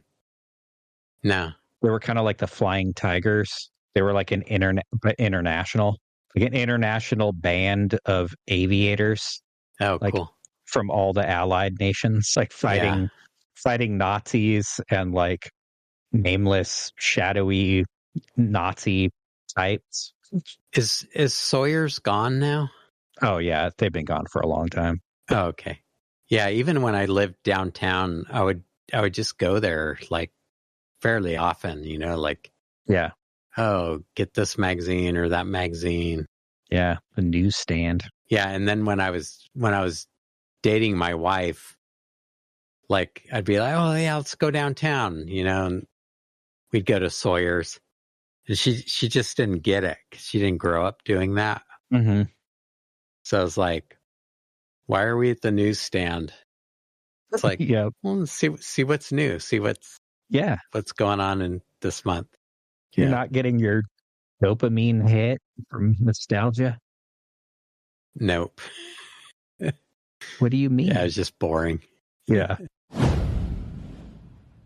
Okie doke. So ripping through, moving right along ish. So it's no wonder, since I grew up with all these great cartoons, that as an adult I would like great cartoons. So perhaps the cartoon, like theme songs wise, Jason the Wheeled Warriors and Mask are like number one in my heart. But like actual substantive cartoons, it's a three-way tie for like what cartoons I love the most. And they're all newer cartoons. Samurai Jack is one of them. And the next two are like for the actual cartoon itself. Not so much for the theme song, although the theme songs are good. The cartoons are just like top of the mountain for me. So the Venture Brothers. Yeah, that show's good. But it's just like, it's all horns. Yeah. I mean, it's got the piano too, but barely. Yeah, one of my favorite cartoons when I was a kid was Johnny Quest. Yeah. But the theme is like nothing special. It's not. It didn't end up on here. Yeah. And there are cartoons that are great. But the theme music's like, Yeah, like the Herculoids. Yeah, what else needs to be said about the Venture Brothers? If you haven't watched it, watch it. It's great. And next up, my next pick is the theme from Adventure Time. Just another good show. Short, sweet ukulele with Jake the dog and Finn the human. Like, what? Yeah. More do you need to know? We talked about that show before, but it's like with the Cheers theme song. That it's like, yeah, it's like people of all ages could watch that show and like get different things and the same things out of almost every single episode. Well, and it's just so creative. Yeah. You know, like as like even just an artistic statement. Yeah. You know, or like, yeah, just the creativity behind it. Yeah. It's really cool. Yeah. Like, so they're like the Samurai Jack theme is good. It's not great. It is a great intro though. But like some episodes of that show, I can watch over and over again because they're just like, they're artistic masterpieces. And so like Adventure Time, like it's a pretty simplistic animation style. It's not as artistic as Samurai Jack, but like they're like philosophical masterpieces. It's like, wow, like the plot and the things covered and discussed like resonating on this like deep level. This is a cartoon. Yeah. Like what? There's an episode. Cartoons aren't supposed to make you think. They're supposed to make you just like veg out. Yeah. You know? Like, yeah. Get TV brain. Yeah. Like, yeah, there's no brain rot from Adventure Time or Samurai Jack. Like there's an episode called Little Brother, which like you'd think I would be biased towards because I am the little brother, but it's like it's 11 minutes long and it's a masterclass on Joseph Campbell hero's journey in 11 minutes. And it's about like the butt end of a worm that gets cut off. Like there's a character that's a worm. Like he has a parkour accident inside a viola and his butt gets cut off. And we all know when you cut in a worm in half, you get two worms, which isn't really true. But so the little butt becomes the little brother, and like he goes off into the tree and like goes on, like discovers himself, discovers the hero within. It's just like it's the hero with 1,000 faces, but he's a butt. Oh man. And it's like, holy crap. And like he can't exist in the real world because he's met the goddess and like touched the numinous and like is part of a, you know, deeper mythology, and like he can come visit but he has to go back. It's like, yeah, there's a lot of crap. There's a lot of good cartoons like modern era that are, you know, like I didn't include their themes, but like The Last Airbender was a great one on Nickelodeon, and they made it into a movie on Netflix, which is does it justice. Cool. And the cartoons are better, but right, it's good enough. And Over the Garden Wall, did you ever watch that one? I never did, but I heard good things about it. I mean, it's not Adventure Time level, but you know, it's got kind of a Grimm Brothers kind of vibe to it, and interesting stories. Yeah, right. That's one I need to finish watching. If you think about it, dreams are how your brain kind of processes things and stores memories, can teach you things and bring you things, make sense of things. And dreams are much more like a cartoon than they are real life. Oh, totally. So like cartoons are like, they're more like how our psyche like processes things, right, than like our day-to-day waking life. Yeah, like reality becomes plastic in a cartoon. Yeah. Like it's malleable and changeable, just like in dreams. Yeah. So with that, what's our next pick? So this is a relatively new, last 10 years maybe, Netflix original anime called Knights of Sidonia. Like pretty interesting, like world builds. Like it was this like slower than light travel, like generational colony ship, like this big giant cylinder flying through space. And it's like they don't really know how long they left Earth. Like none of the people like, it's so far in the future and this like time and distance wise from Earth that like nobody remembers Earth. And then there's like, I don't know, just Cylons or bad Gamarins. Big long cylinder flying through space. Yeah. Penetrating into distant orifices. No, that's Silverhawks. Silverhawks. Okay. No, I don't think they ever even go down to a planet. Like the ship is just too big to land. And then like, because it's an anime, they have, big giant mecha. And then like the bad guys somehow have mecha. I don't remember what the bad guys are, like they're Cylons or Gamarons or Gamelons or whatever, it's just like they're the bad guys and they also have mechas. So like you've got to go out and fight the mechas and the bad guys with our giant robots.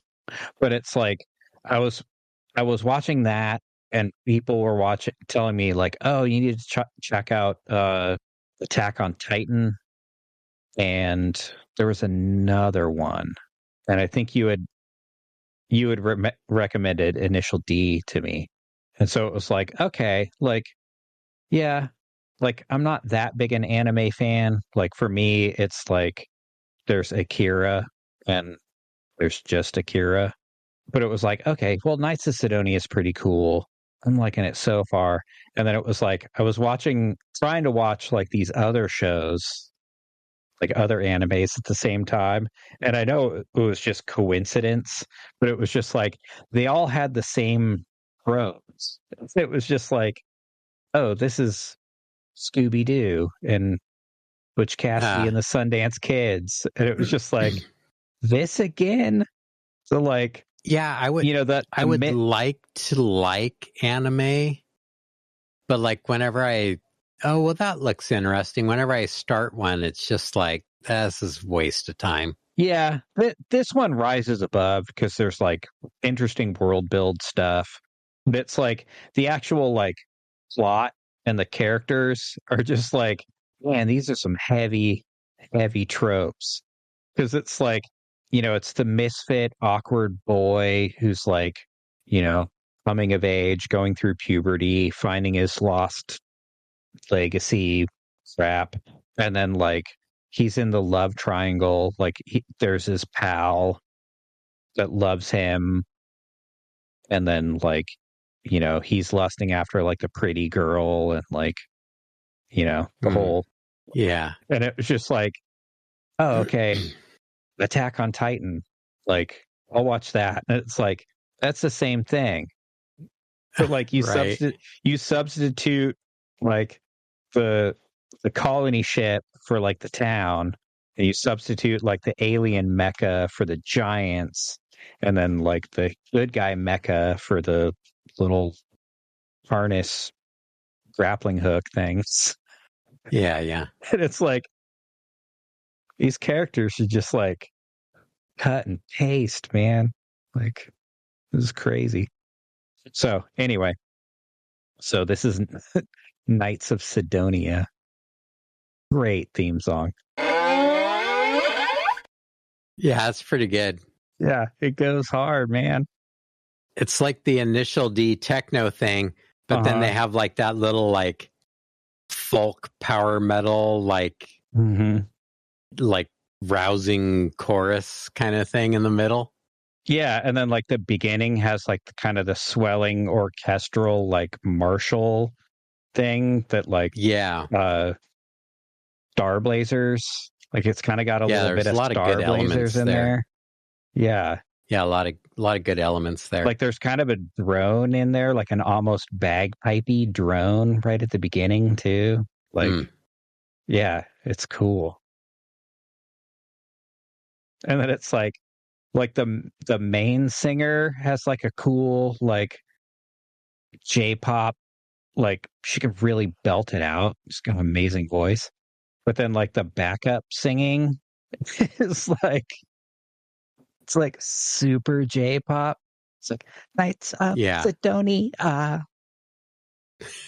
Like it's like Sidoni hyphen AH.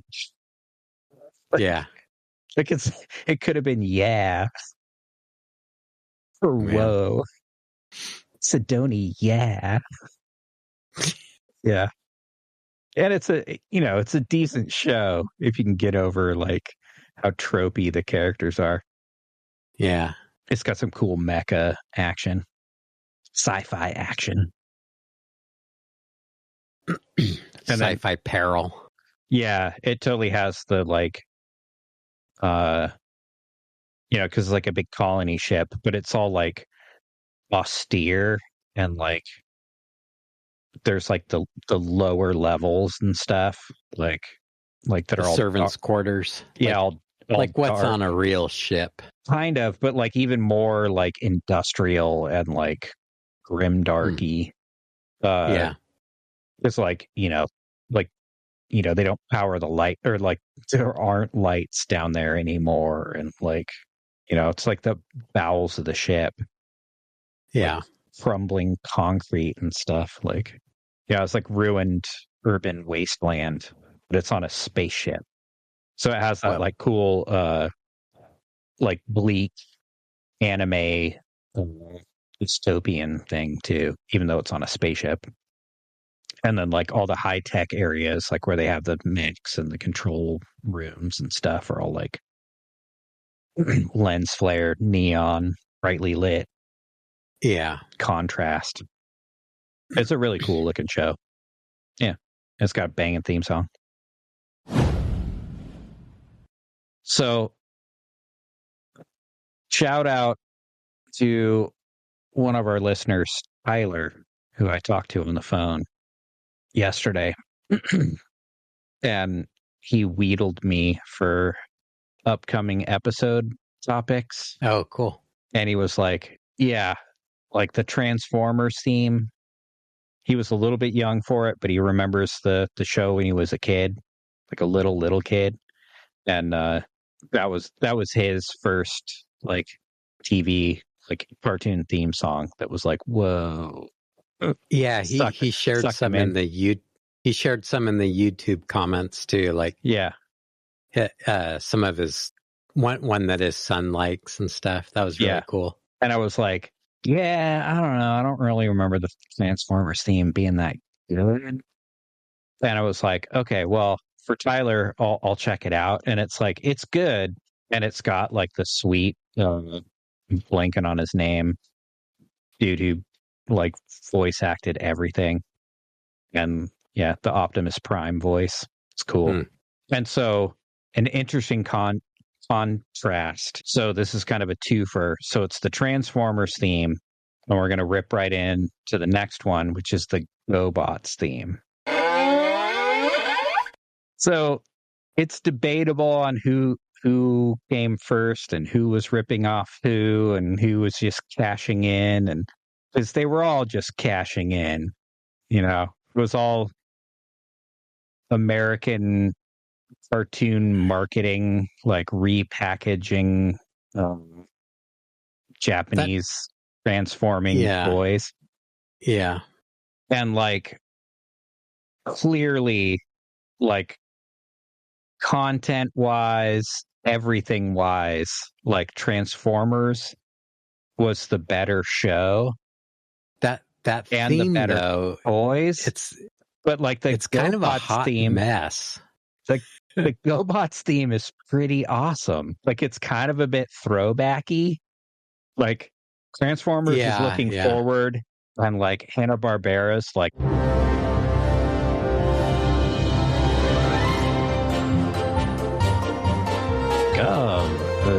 They want a robot car show? All right, we'll give them a robot car show. Kids like the robot car thing. They're really into these robot cars.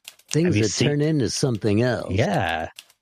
Oh, they call them the Autobots and the Decepticons. All right, well, we got robots, but they're not just robots. It's a robot on the go.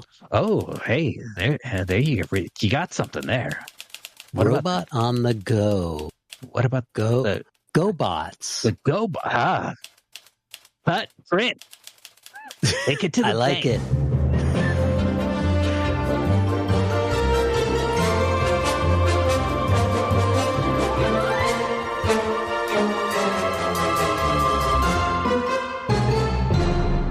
Yeah. So that Transformers theme was kind of a mess, though. I mean, I don't know if the guitar was out of tune or if the guy was just playing like nonsense.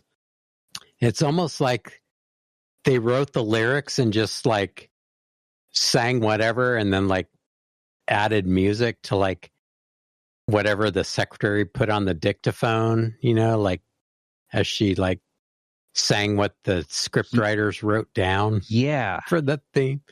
It just sounds so like backwards and unmusical. Mm-hmm. Like play it again. Listen to the guitar at the beginning. Well, and then like I've heard like music, like expert musician breakdowns, and they're like, yeah, it's more complex than you think it is, but it's like it also kind of doesn't work. Like it's either complex or it's nonsense. Like it's like you could think it's like the hardest code to crack in the world, but it could just be gibberish. Right. Yeah. What is that? What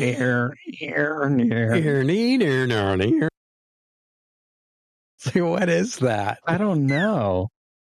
And then I don't know either. Like the singers, there's like a male Wayne guitar solo or something. Yeah, but there's like a male voice and a female voice. Da da da da da da da da da. Yeah. What? Just all over the place. It's like cut and paste or something. Yeah. So weird. Yeah, it's like they took a song that was like, oh, well, here's our 4-minute theme song. And they're like, you got to get this down to, we said 34 seconds, not 3 minutes, 40 seconds. Oh, man. Yeah. And then like the GoBots theme, like it was a terrible show. It's like pretty rudimentary, like pretty throwback animation. Like the theme song is like clearly the better theme song, like musically. Yeah. Unless it's some like Stephen Portnoy, like fourth dimensional chess, like maths is plural kind of. But the Transformers franchise gets a pass because for the Transformers, the movie, they hired Stan Bush. Oh, yeah. With The Touch, which is like the great song. Indeed. Yeah, that whole soundtrack. We'll talk about it in a couple weeks. Yeah, we'll save that for the movie one. Yeah. So, yeah, GoBots. So, like I said before, like cartoons that like, what? Like, I'm 11, and I think that's horse crap. All the plots for the GoBots show were dumb and forgettable. But like, there was some actual peril and some like, danger and, angry looks at each other. There was some character building and like some real menace from like Megatron and stuff. And, but like, I remember there was one episode where like one of the Autobots ran into a burning building to save some humans, came out and was coughing from inhaling smoke. Maybe he had a a bad Cadillac converter. Maybe, or like his air filter got clogged. But Could be. It was like, but you're a robot. Like, you don't have lungs. Why are you coughing? Like, that doesn't make any sense. It was like, well, like when they flew here from another planet, like, didn't they have to breathe their own tailpipe emissions? I don't know. I don't know either. Yeah, that was just one of those things where it was like, am I growing up? Is this what growing up feels like? Realizing that the things being marketed to you are BS. Like, wait, adults worked on this. I think it was just an evolution of the cartoons themselves.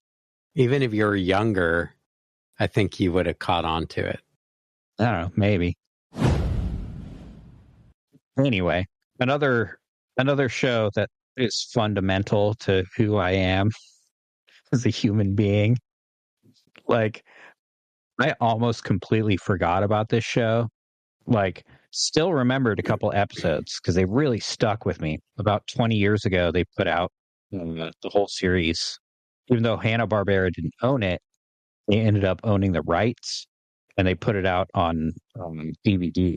So I got the whole box set on DVD, and it was like, I am so excited. I haven't seen this since I was like 9 years old, and it was like the intro like knocked my socks off. I was like, oh, this is the reason I am the way I am, and I like the things I like.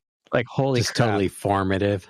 Yeah. And then it was like, wow, this show has some of the worst writing on it. Like, just.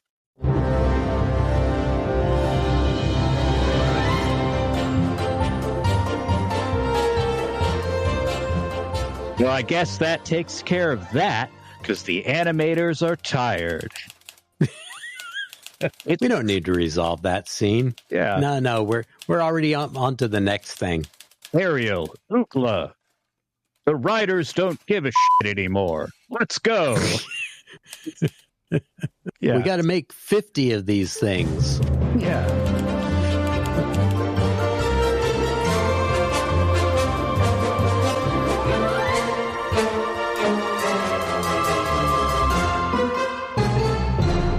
Yeah, so this is Thundar the Barbarian. Thundar. Yeah.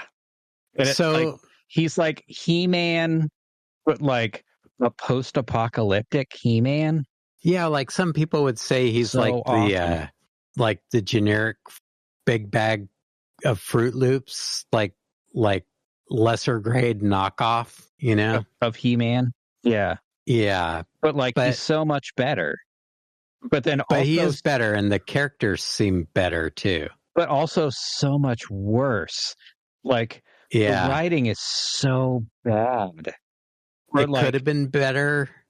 Like the artists and the animators were better, but the writers were like, and even the animators day drunks or something, and even the animators phoned it in sometimes too. Like they repeat. There were like cells missing, like Spider-Man kind of things.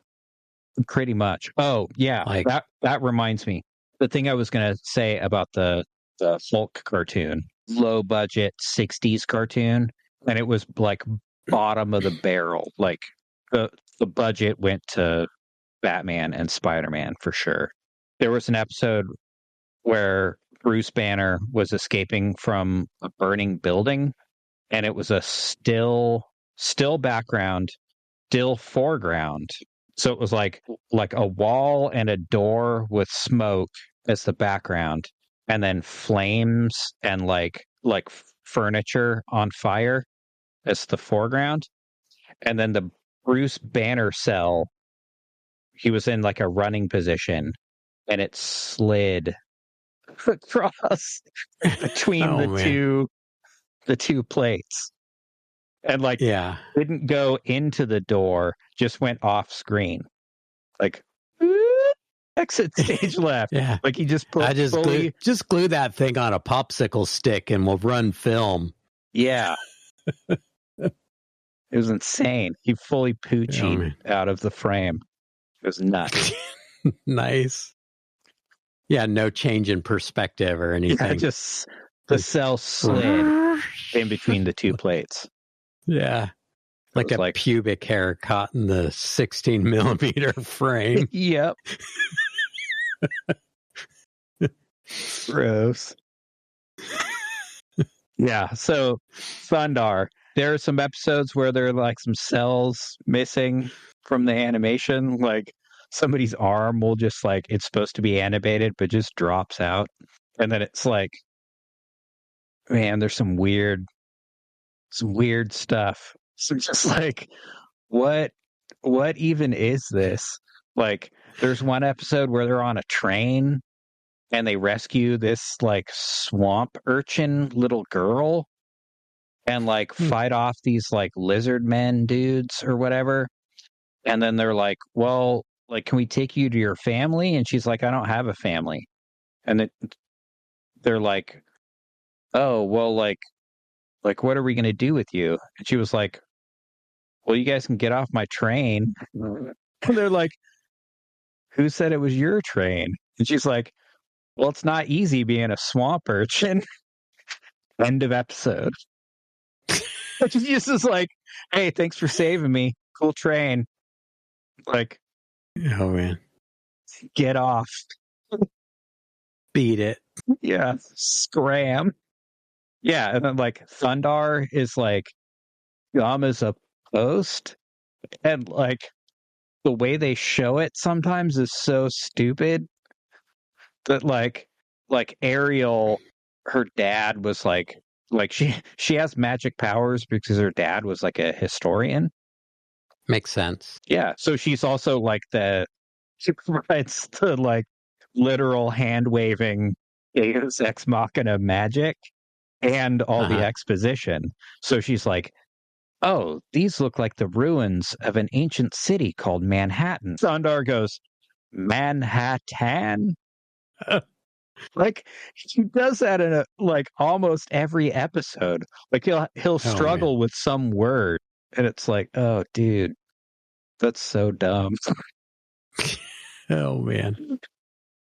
Speaking of running weird and arms not moving when they're supposed to. You like that fabulous sun sword? Yeah. Like thump dance move. But in the Venture Brothers, like the one brother runs with his arms at his side. Kind of like Napoleon Dynamite. Yep. Like my son would run like that. Like he would do it on purpose because he knew it bugged me. He would just like do that forward lean and just stick his arms down to his side and start running. Because he knew it totally drove me nuts. He's like he's a tall skinny. He's a beanpole. So that it looked even funnier. Yeah. But yeah, if you're ever going to be a cartoon character and you need to run, just lean forward and pin your arms to your side. You could also like pin your arms to your side, but in fists and lean back and then like side step it. Oh, right. Too. Yeah. So like, there's something so special about Thundar and like how inconsistent it is and like ridiculous it is. Like it's 2,000 years in the future, but there's still like a bunch of stuff. It's in several episodes where like Ookla picks up a Volkswagen Beetle. Like, looks like the keys are still in it. Like, well, yeah, it was, and throws it at somebody. The distant future of 1994, wasn't it? Isn't that when it took place? That's when the apocalypse happened. Oh, the cataclysm. Yeah. And it was like 2,000 years of like dark ages and super science and sorcery, which are my favorites. It's like, well, then you get it all. It's like chocolate and peanut butter. Like, yeah. It's the best of both worlds. Yeah, we're going to the Chinese buffet, man. Like, We got Cantonese, Szechuan, and Mongolian all at once. We can hang out at the Oxygen bar and open our fortune cookies afterwards. Yep.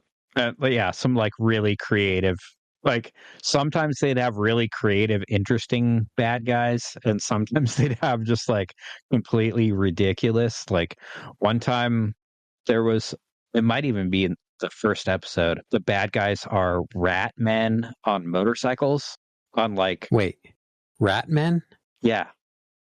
Or biker mice from Mars? They're not biker mice from Mars because they're not from Mars, and they're not bikers. They're just rat men, and they're on like Honda Cubs. Like they're not even like motorcycles. They're like cobbled together looking old school motorcycles. But like the leader of the rat men is like the leader because I think he has like a mechanical hand and a shotgun. Oh yeah. That'll give you a leg up over the other rat men. Yeah. It's like, you have those things? What even is this? His minions are all like the same rat man animated over and over again. Oh, man. Yeah. It's Kids will watch anything. Yeah. Yeah, that's totally what the writers were thinking. Like, it's so phoned in. And then, like, sometimes the stuff will work. Like, in the intro, like, they show Ookla, like, freaking out and getting mad. It's like they find a helicopter, and the helicopter's working fine, and they're using it for this rescue.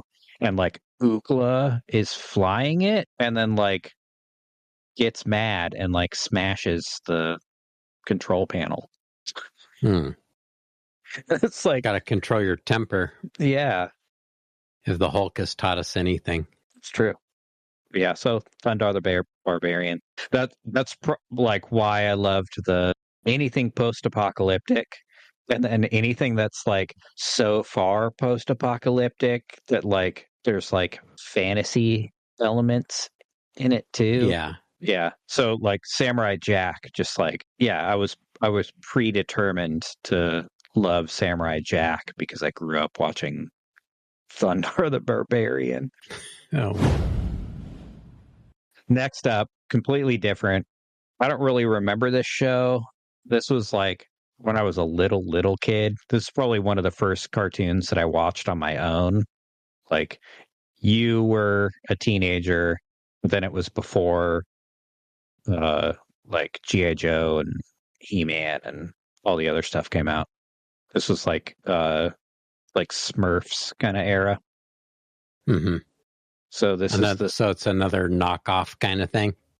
Pretty much. Like, hey, Smurfs is really hot right now. Let's come up with some little creatures. Some little creatures that live in a village, and there's like some, menace that tries to come at them every week. And they like overcome him through sharing and understanding. Oh, another really good show, animated cartoon is Redwall. Not familiar. Okay, yeah, I'll add that as an honorable mention at the end. Okay. And they are redoing it, apparently. But it's great. Yeah, I think you would really like it. Speaking of like Ratman and stuff. All right. Check it out. Yeah. So this one, this was from when I was super little. And like, I didn't remember the theme song. I barely remember the show, and I remember having some of the toys. But I remember kind of liking the show. Then it was like, wow, this theme song is actually really good. And I'm like, what does it remind me of? So this is the Snorts. Yeah, that's not a shabby intro. Dude, it's total like two-tone Britpop. Like that bass line and some of the melodies and stuff, like the singing gets a little cheesy and like schmaltzy, but like the bass line and like the melody in parts of it, and like sometimes the singing is like, dude, this sounds like the Body Snatchers or like an upbeat English beat song or something. Like it totally has like a two-tone vibe to it. I like that they pose questions in the theme song too. Yeah. You know, like if you could breathe underwater, where would you go? Yeah. Like what would you do? If you have friends underwater, who would you know? Yeah. Yeah. So I mean it was basically Smurfs underwater, but it had a way catchier theme song, man. Or SpongeBob, because it was underwater. That's true. SpongeBob has a pretty good theme song too. Yeah, it does. So pretty much all of these have been original, like songs written for the cartoon, for the intro. And, but you know, every once in a while, you're going to have an already hit song and you're just going to re-record it for the cartoon. So this is the real Ghostbusters. But so when you're talking about re-recording a song that already worked, are you talking about the Ghostbusters theme from the movie? Or are you talking about Huey Lewis and the News, I Want a New Drug? I don't know what you're talking about. I'm talking about the Ray Parker Jr. masterpiece, the theme from the Ghostbusters, the film. Which was not derivative of anything that came before it. What are you talking about? You haven't heard that they wanted Huey Lewis to do it and he wouldn't do it? Yeah. So they had Ray Parker do it and he just ripped off Huey Lewis in the News? What? No, I Want a New Drug is like it's like using drugs as a metaphor for like a lady. And the Ray Parker Jr. the lyrics song, are different. The Ray Parker Jr. song's about ghosts, man. Like, oh, it's just totally different. Yeah, it's totally different. There's an invisible man sleeping in your bed. Who are you going to call? Who would you call in a situation like that? Right. It's like the Snorks theme song. Like the local parish. Questions in it. Yeah, you're not going to call the fire department. What are they going to do? They're going to have a wet ghost. That's true. You're going to call the cops. They might come in guns a-blazing and shoot you. Then you'll have two ghosts. Right, or they'll haul you away saying, "Oh, you're crazy. There's not an invisible man in your wall." Yeah. Makes sense. Yeah. Yeah, and so I'm 99% sure that's a re-recorded version because that's not Ray Parker Jr. singing. No, it sounds like Tone Loc a little bit. I know. Like Bobby Brown or somebody. Yeah, and then like the Ray Parker Jr. version, I can no longer take completely seriously anymore. Basically, I can't hear that song without thinking about the Key and Peele sketch. I don't know that one. Ray Parker Jr.'s lesser known hits. Where they all sound the same, but just different words. Pretty much. And they're just like him talking about stuff from the movie, like tangentially related. Oh, man. Like, what's going on to that basement? Don't go down there. There's a kid and a Nazi down there. Apt pupil. Oh, man. You can't just say the name of the movie. That's the song. So good. Yeah. Key and Peele, masterpiece. Kenny Rogers' masterpiece. So I do remember the show. I don't think I ever actually caught it or watched a full episode, but I do remember the intro because I remember Dad talking about the Phantom. And because like he grew up reading Phantom comics and stuff. And so this was like a total League of Extraordinary Gentlemen kind of thing. Super team. Defenders of the Earth. And this, I don't remember this cartoon. being any good. Like, I don't remember the cartoon itself at all, but I do remember the intro. But I didn't remember how hard the intro goes. This song rips.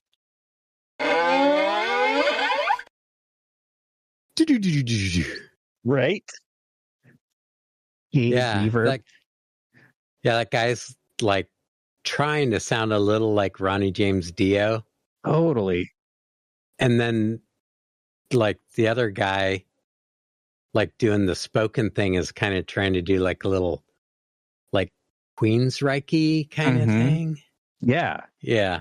Like, yeah, you can tell who informed you thought these like dudes they hired to do this song. Yeah, you thought Biker Mice from Mars was metal. Like, yeah. Like, at least lyrically, the song was pretty metal. Yeah. Like, that dude's a rock vocalist. Yes. Yeah, he sounds a little like Jack Black or something, like trying to get his metal on. Right. So, back to the, like, 80s synth, AOR, power pop. This one, I didn't like the show as much because I'm not a car guy like you are. But, like, I remember watching the show and still liking it based on it, like, video game. And remember this theme song just totally crushing it on a weekday afternoon. So this is pole position. Can I get a hey-o? Right? It's like, it's pretty cheesy, but it's like, pretty cheesy. Man, it gets you pumped. Like, it's pretty good. Like, if if it wasn't about cartoons like, almost wrote themselves back then. Yeah, pretty much.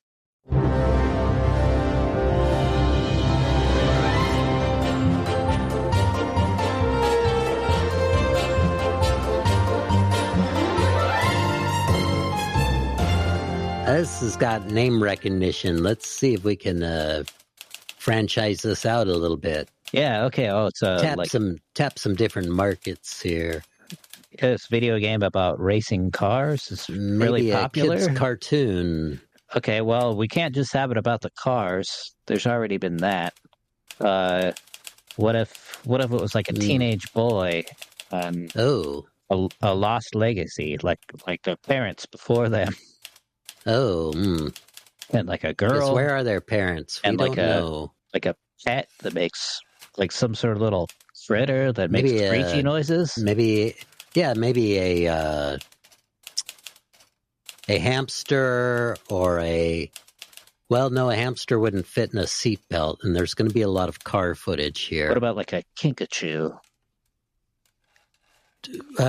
Something Pikachu-like, but we can't do a Pikachu. That's copyrighted. The lawyers are telling me that's copyrighted. A kinkajou. Oh, it's not the not safe for work version of Pikachu. It's an actual animal from like Madagascar or somewhere. Kinkajou. It's not just a cat? Oh, I don't know. It kind of looks like a cat. A cat's easier to draw. Yeah, let's go with cat then. There might be kids that have a cat at home. Oh, that's true. Well, what is the robot going to be? There always has to be a robot. Could the car be a robot? Well, what about Kit in Knight Rider? Oh. But the thing that always bothered me about Kit is Kit didn't have a face. It's true. You couldn't see him talking. He just something had that unnerving about a faceless, unbodied voice. Yeah, it's like a ghost. Maybe we could just put like a little smiley face on the dashboard, perhaps. Oh, yeah. Yeah, that would totally work. Yes. A computer in the dashboard. And let's put the computer in the girl's car because women don't know how to drive. No. course not. She needs assistance. Even though she's a car racer, a race car driver. Still, she'll need help to keep up with the boy.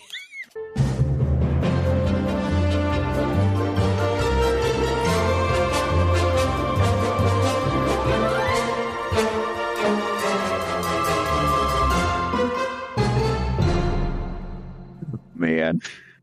Yeah, totally.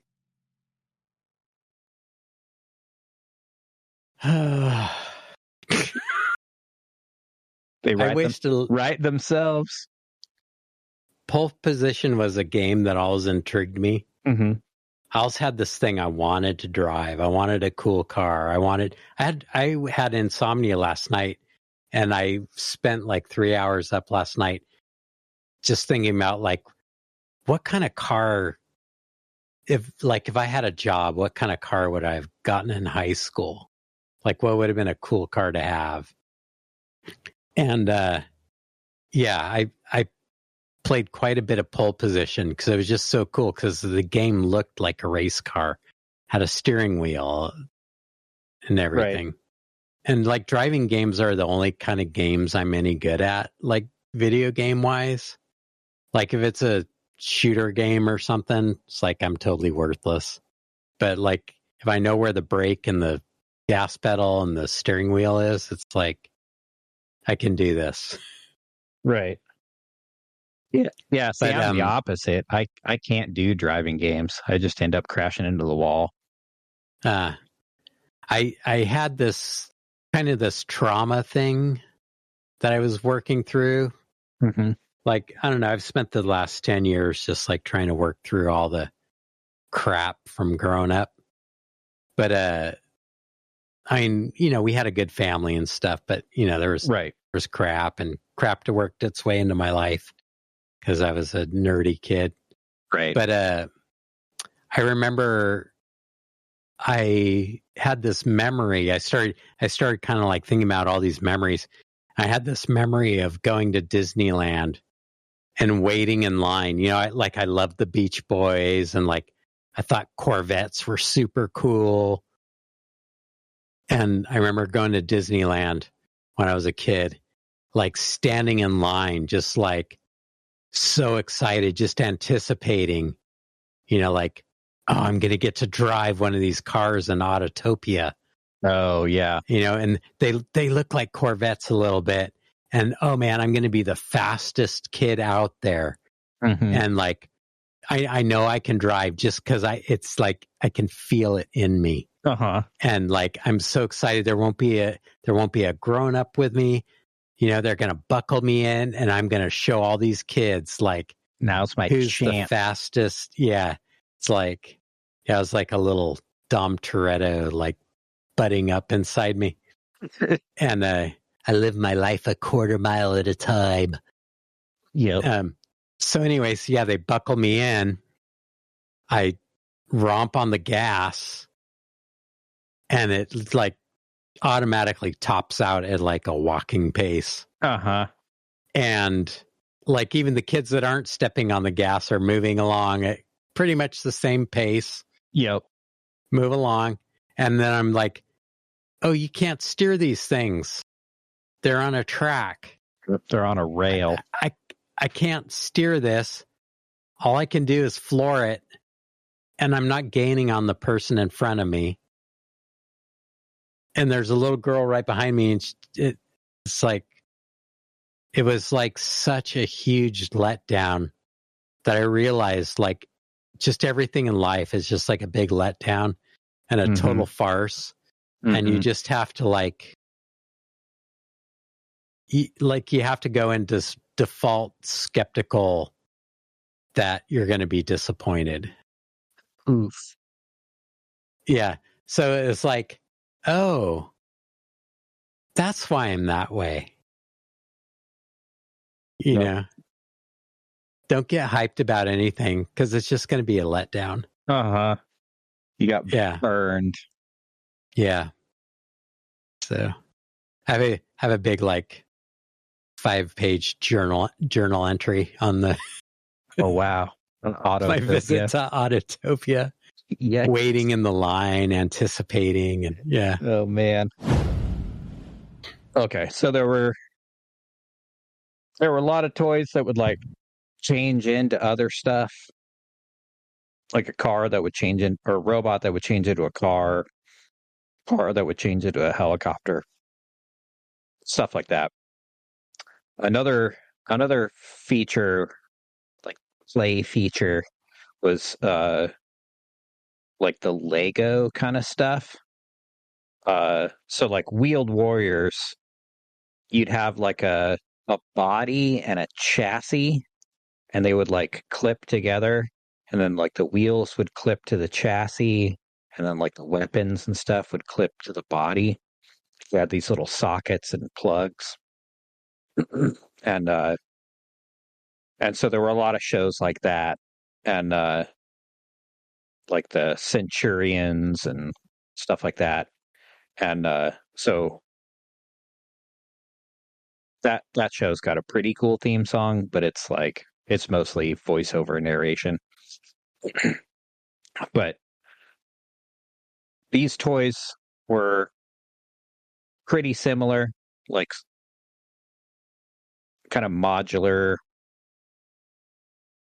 take apartable, reconfigurable. So this is robotics. This song, like, they weren't the most exciting toys, but this theme song, just, they make them sound like a zillion times more exciting. So check this out. Who are you gonna call? Right? What's Yeah. the future in your hands? Who are you gonna call? Robotics. So good. It's got to have that human interface. Yeah. Is this next one a spin-off from Silverhawks? No, but based on the title. It's a similar theme. Like there was this glut of science, like outer space law enforcement hero teams. Uh-huh. So this is one of them. This is like kind of the lesser of the three, unless you want to include Thundercats in that. Like Thundercats, love the toys, love the cartoon. Theme song is okay. It's not that great. That's why it's not on the list. But yeah, so this is from Saber Rider and the Star Sheriffs. Were you watching that? Yeah. So pretty crazy. The song's got like so much cool stuff, like the whip cracks and like the cool lyrics, and then they're like, yeah. Can you feel the thunder inside? It's weird because it's got like the night thing, but then it's got like the sheriff thing. Yeah, and it's like sci-fi and like thing. robot horses. Like robot horses were like huge in the 80s, like 85. And that was pretty rocking too. Right? But so like it killed me because I remember that show, but it kind of like got lost in the memory mush of like Silverhawks and like a couple other shows that were like pretty much the same thing, just different colors. Like I died laughing at that, like Black Ranger, Red Ranger, Blue Ranger, and Girl. Oh man. What? Saber Rider, like Red Sheriff, Blue Sheriff, and April. Those are the character names. And like they all have alter egos or whatever, like Max and Jimmy and Bob or whatever. It was just like an April. Like her superpower is she's a girl. That is a superpower. She doesn't have to fix anything with a sword or a gun. Right. Yeah. I think being a girl is a superpower. It is. But everybody's just like, how do we negotiate this deal? I've got my laser 6-shooter and my saber. I'm all out of options. How about April, guys? What do you got? How about we talk to them? How about we just ask what we can do to help? Oh, man. Yeah. Yep. You know who I would put up against Saber Rider and the Star Sheriffs? Who? Neil Merriweather and the Space Rangers. Whoa. They even have like little outfits. They never had a cartoon, but they have a cartoon drawing on the front of the album. Cool. Those guys rock. Yeah. So Saber Riders. Song is way better than the cartoon. I might have to add them as an honorable mention. Okay, so what's your next pick? So next pick, this show is insane. Like the premise for it is like so high concept, and like it breaks the mold of like all these other like, oh, we'll do Thundercats, but we'll make them Silver Hawk. You know, like this show is like completely unique and like totally different and like pretty grim dark. Like there's this like space plague or like creeping menace that's like slowly taking over like the galaxy or whatever, and it's called the Spiral Zone. And like people like get stuck in the Spiral Zone, like turn into these kind of like dusk zombies that like can't really do anything, and like this team of badasses have to like go into the Spiral Zone and like rescue people from like the evil guys that like live in and like. Is it dangerous in the spiral zone? Oh, totally. So in essence, you could say it's a danger zone. As cool as Mr. Like, with all due respect to Mr. Loggins, the Spiral Zone theme song.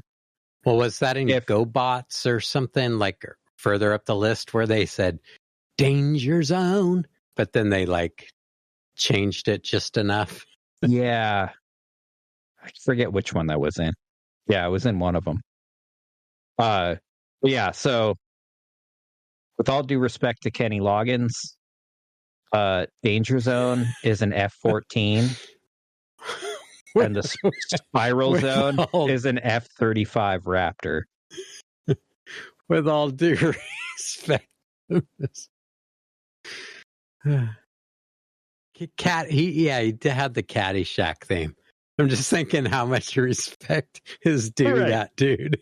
With all respect to all due respect to Mr. Loggins, Danger Zone is an F-14.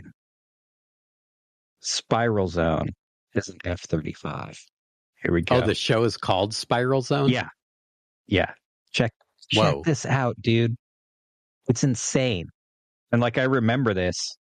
Like, I never had any of the toys, but it's just like, dude, I want to make a miniatures game in this universe. Like, this is a lot of the games I've been playing and running lately are like this premise.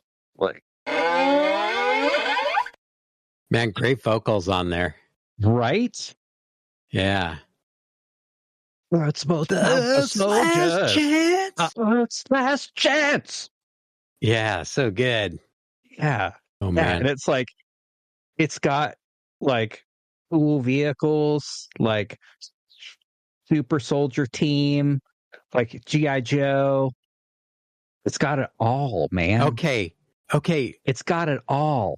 The huge difference with this Spiral Zone thing, though, that I noticed is every other show will put like the token little kid in there to like make it relatable. No. Oh, there's Bobby. There's Sissy. Oh, right. that would be me. It's in the Happy Family. Yeah. Yeah. And this one, the little kids are all like dweebed out zombies. Yeah. Like just, oh, where am I? Yeah. You need to be saved. Yeah. Earth's most powerful soldiers. Earth's last chance. Yeah, Spiral Zone. Dude. Yeah, pretty good. Yeah, it's so metal that it goes so hard. Like, oh man, yeah, Spiral Zone. It's like if the Night Flight Orchestra was going to do a cartoon theme song, like an '80s cartoon theme song. It's just like, all right, doing it all. Well, I mean, I appreciate that whoever was singing.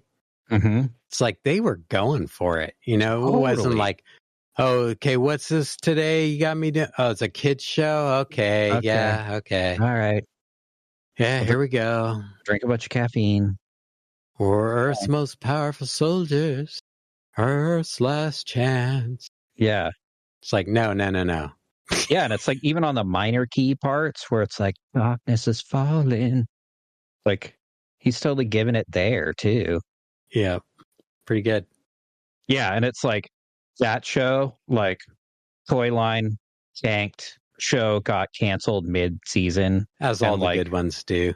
Yeah, like shout out to one of my favorite YouTube channels, Toy Galaxy. They do a lot of rundowns on most of these shows. They did one about Spiral Zone and what a huge high concept it was, and how it was like fully original and just like completely badass and like. Yeah, and as we've seen through this whole thing, it's like it's pretty easy to just phone it in and like take the paycheck. Yeah, especially when it's like, yeah, that's the easy path. And like the network execs are going to be like, oh, well, yeah, the Thundercats had great success. So like Silverhawks should do really great. We'll green light it. And then it's like, okay, well, I've got this show called Spiral Zone. Like, what's that about? Is that like the spirograph? Twilight Zone? Yeah.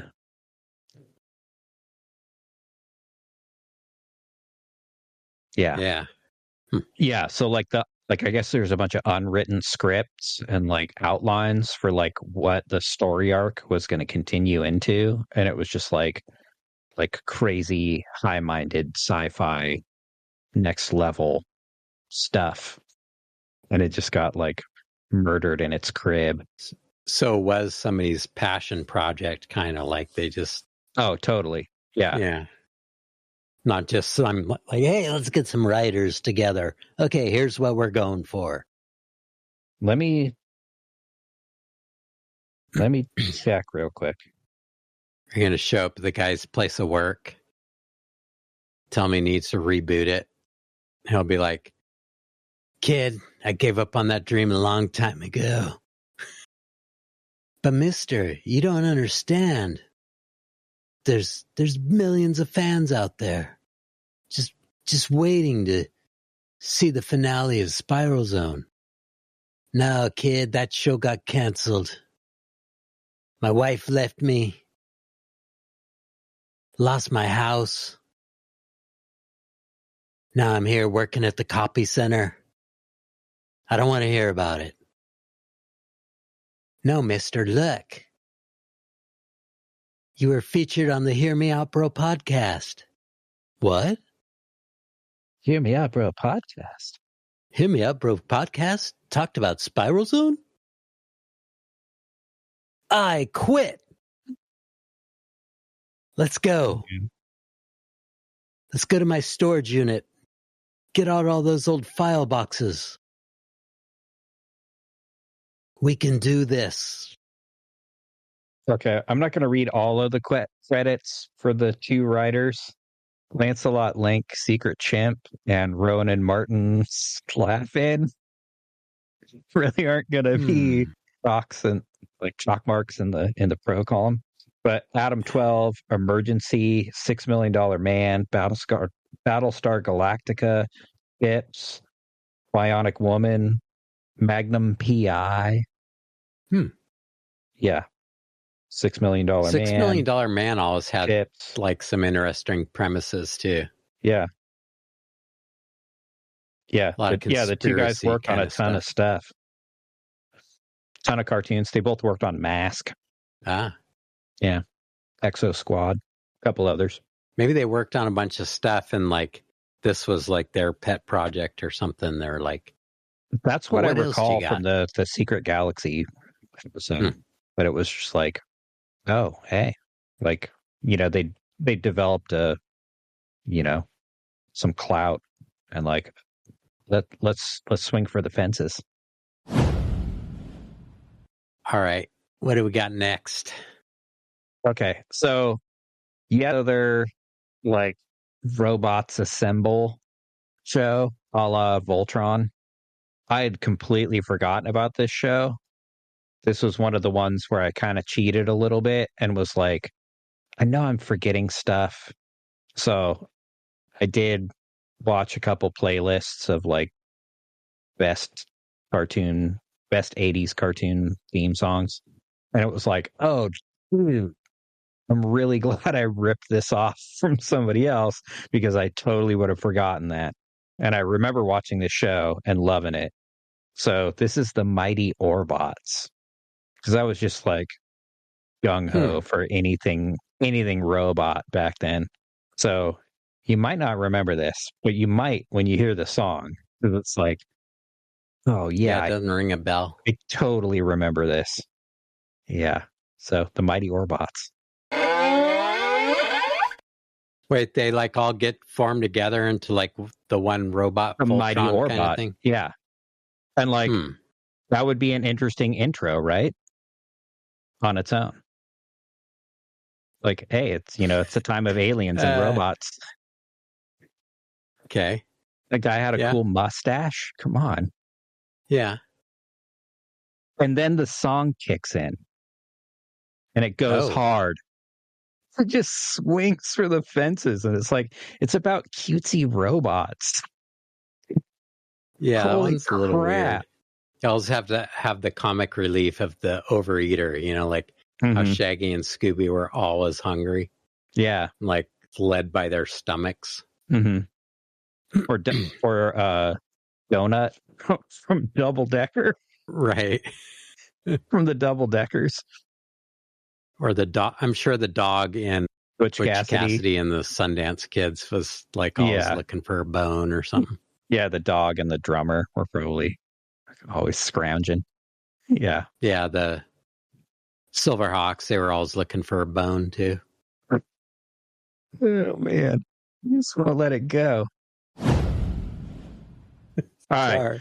So this will cleanse your palate. So remember the guitar playing space cowboy. So completely different show, similar theme, but like completely different like level of sexiness. So, but like a total part of the glut of like sci-fi space law enforcement Rangers. So this was Galaxy Rangers, and like the intro like has the kind of narration thing and then just starts the song. Well, there's 2 Galaxy Rangers? Yes. Okay. For a reason. So much like Butch Cassidy and the Sundance Kids, like, oh, they're also a band. And whoa, they're a really good band. They're a really good band? Yeah. Oh. So, Galaxy Rangers. Yeah, I actually had that one on my list. Really? I was nice.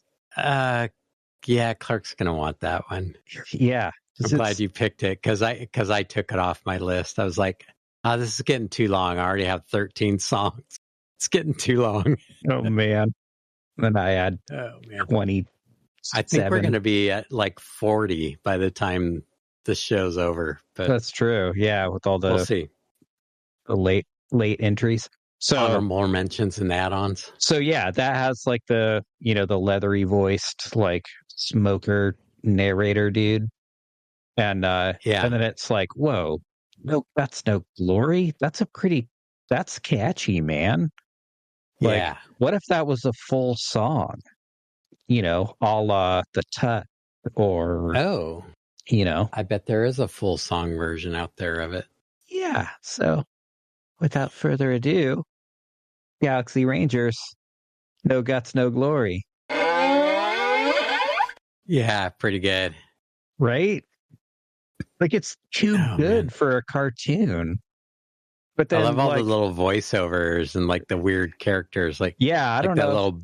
That little bird dude that like gave the thumbs up. That was so cool. Yeah. Let's hear it for the alien rockers. Yeah. Like the band that played in front of them, like all bummed out. The crowd loves them. Oh man. That is good. Not all, but like the huge majority of my favorite bands, they come from Earth. Not all of them, but like the overwhelming majority of my favorite bands happen to come from Earth also. Yeah, mine too. Yeah, that was a good one. Most of my favorite bands come from Earth. Yeah, but it's like I think dude, no guts, no glory should be like the official motto of the Hear Me Out Bro podcast. Yeah, I agree, and then B, it's like Night Flight Orchestra level like, oh, well, like a song with 2 good hooks is great. But a song with like 5 good hooks is better. It's like it's got no guts, no glory, like all for one and one for all. And then like they're making a stand, like prove it again. Like they stole the little beat it riff at the end there too. The dan danny dan danny. Mm-hmm. How many people remember the Galaxy Rangers show compared to how I remember like the weird little creature. Yeah. And the guy flying the ship at the beginning. Yeah. The 2 peaceful aliens. Yeah. Yeah, that looks totally familiar, but the rest like is pretty vague. Yeah, no, I totally remember the Galaxy Rangers. Like I don't remember the song being that awesome because like in the intro it's like you get just a tiny piece of it, and then and then it was just in a sea of totally awesome spiral zones and pole positions and stuff, and and then it's like versus how many people remember the Transformers cartoon. Oh, and everybody remembers it, and then it's like, oh, Transformers, more than meets the eye. And it's like, okay, well, you remember that part. But you don't remember how completely nutso the rest of that song is. And then it's like, well, a lot of these cartoons were not lunchbox worthy. Mm-hmm. They might have had a cartoon that like got to fly for a little bit, but like they didn't. There wasn't kids clamoring for the lunchbox or the T-shirt or the toys. As an adult, appreciating listening to theme songs, it's like, dude, No Guts, No Glory needs to be up there with the that's top shelf. Yeah. Like as a connoisseur, like if it was like a spirit in my liquor cabinet, like top shelf, like No Guts, No Glory, like dude. Yeah. Like some of this stuff is just nostalgia, or like, I don't know, like, oh yeah, I totally remember that song, or like, oh man, that's so cheesy, but I still love it. Like He-Man, like the He-Man, like like that's pretty good. But it's like, most of it's just talking. Yeah. And it technically it's the same with the Galaxy Rangers, like the 2 peaceful aliens, blah blah blah. But like No Guts, No Glory, man. It's up there, man. Now this seems like a really logical place to add Neil Merriweather and the Space Rangers. Okay. Following the Galaxy Rangers, go with the Space Rangers. Listen to Neil Merriweather and the Space Rangers Star Rider. I think that song got used like in a movie or something. It sounds familiar. Or like a video game, maybe. Maybe. Yeah, I'll do a whole Neil Merriweather episode. Cool. Yeah, He had a really interesting career path. He's from Canada. Mm-hmm. He was in the Mina Birds with Neil Young and Rick James. Whoa. They had like a 60s band. And he moved to Los Angeles at the same time Neil Young did. And Neil Young went and did his thing. And Neil Merriweather bought the Chamberlain synthesizer, of which there were only a couple. He bought the one that Sonny and Cher had. Whoa. And went on this whole like space thing. Rad. With this early trippy synthesizer. You're the host. You want to wrap up our cartoon themes? Yeah. So hopefully we didn't piss anybody off. We probably left some off that were your favorites, but because these were our favorites. Shoot us an email. These were ones we thought were cool. Leave a comment on YouTube. Yep. I think No Guts, No Glory stands proudly shoulder to shoulder with Wheeled Warriors and The Mask theme. Oh, yeah. Yeah, they're great. All right. Well, thanks for listening. Next week, we're going to be covering... Friday night as we record this. Oh, yeah. So I might have to see what cartoons are on tomorrow morning. Nice. Do they still do Saturday morning cartoons? I don't know. Everything's streaming now. I haven't watched live television in Yeah, what do the networks do Saturday mornings? I don't know. They probably just like go infomercials or something? Probably. Flex Seal.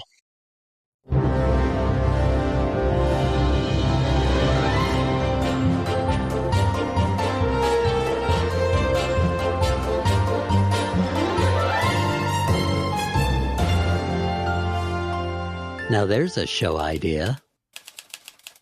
Be like Stretch Armstrong, but it's a seal.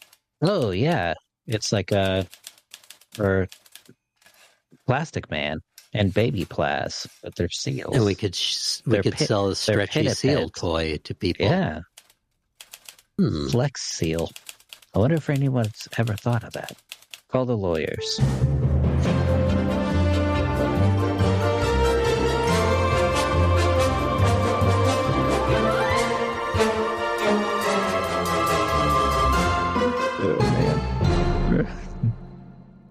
Yorkie TV executive voices.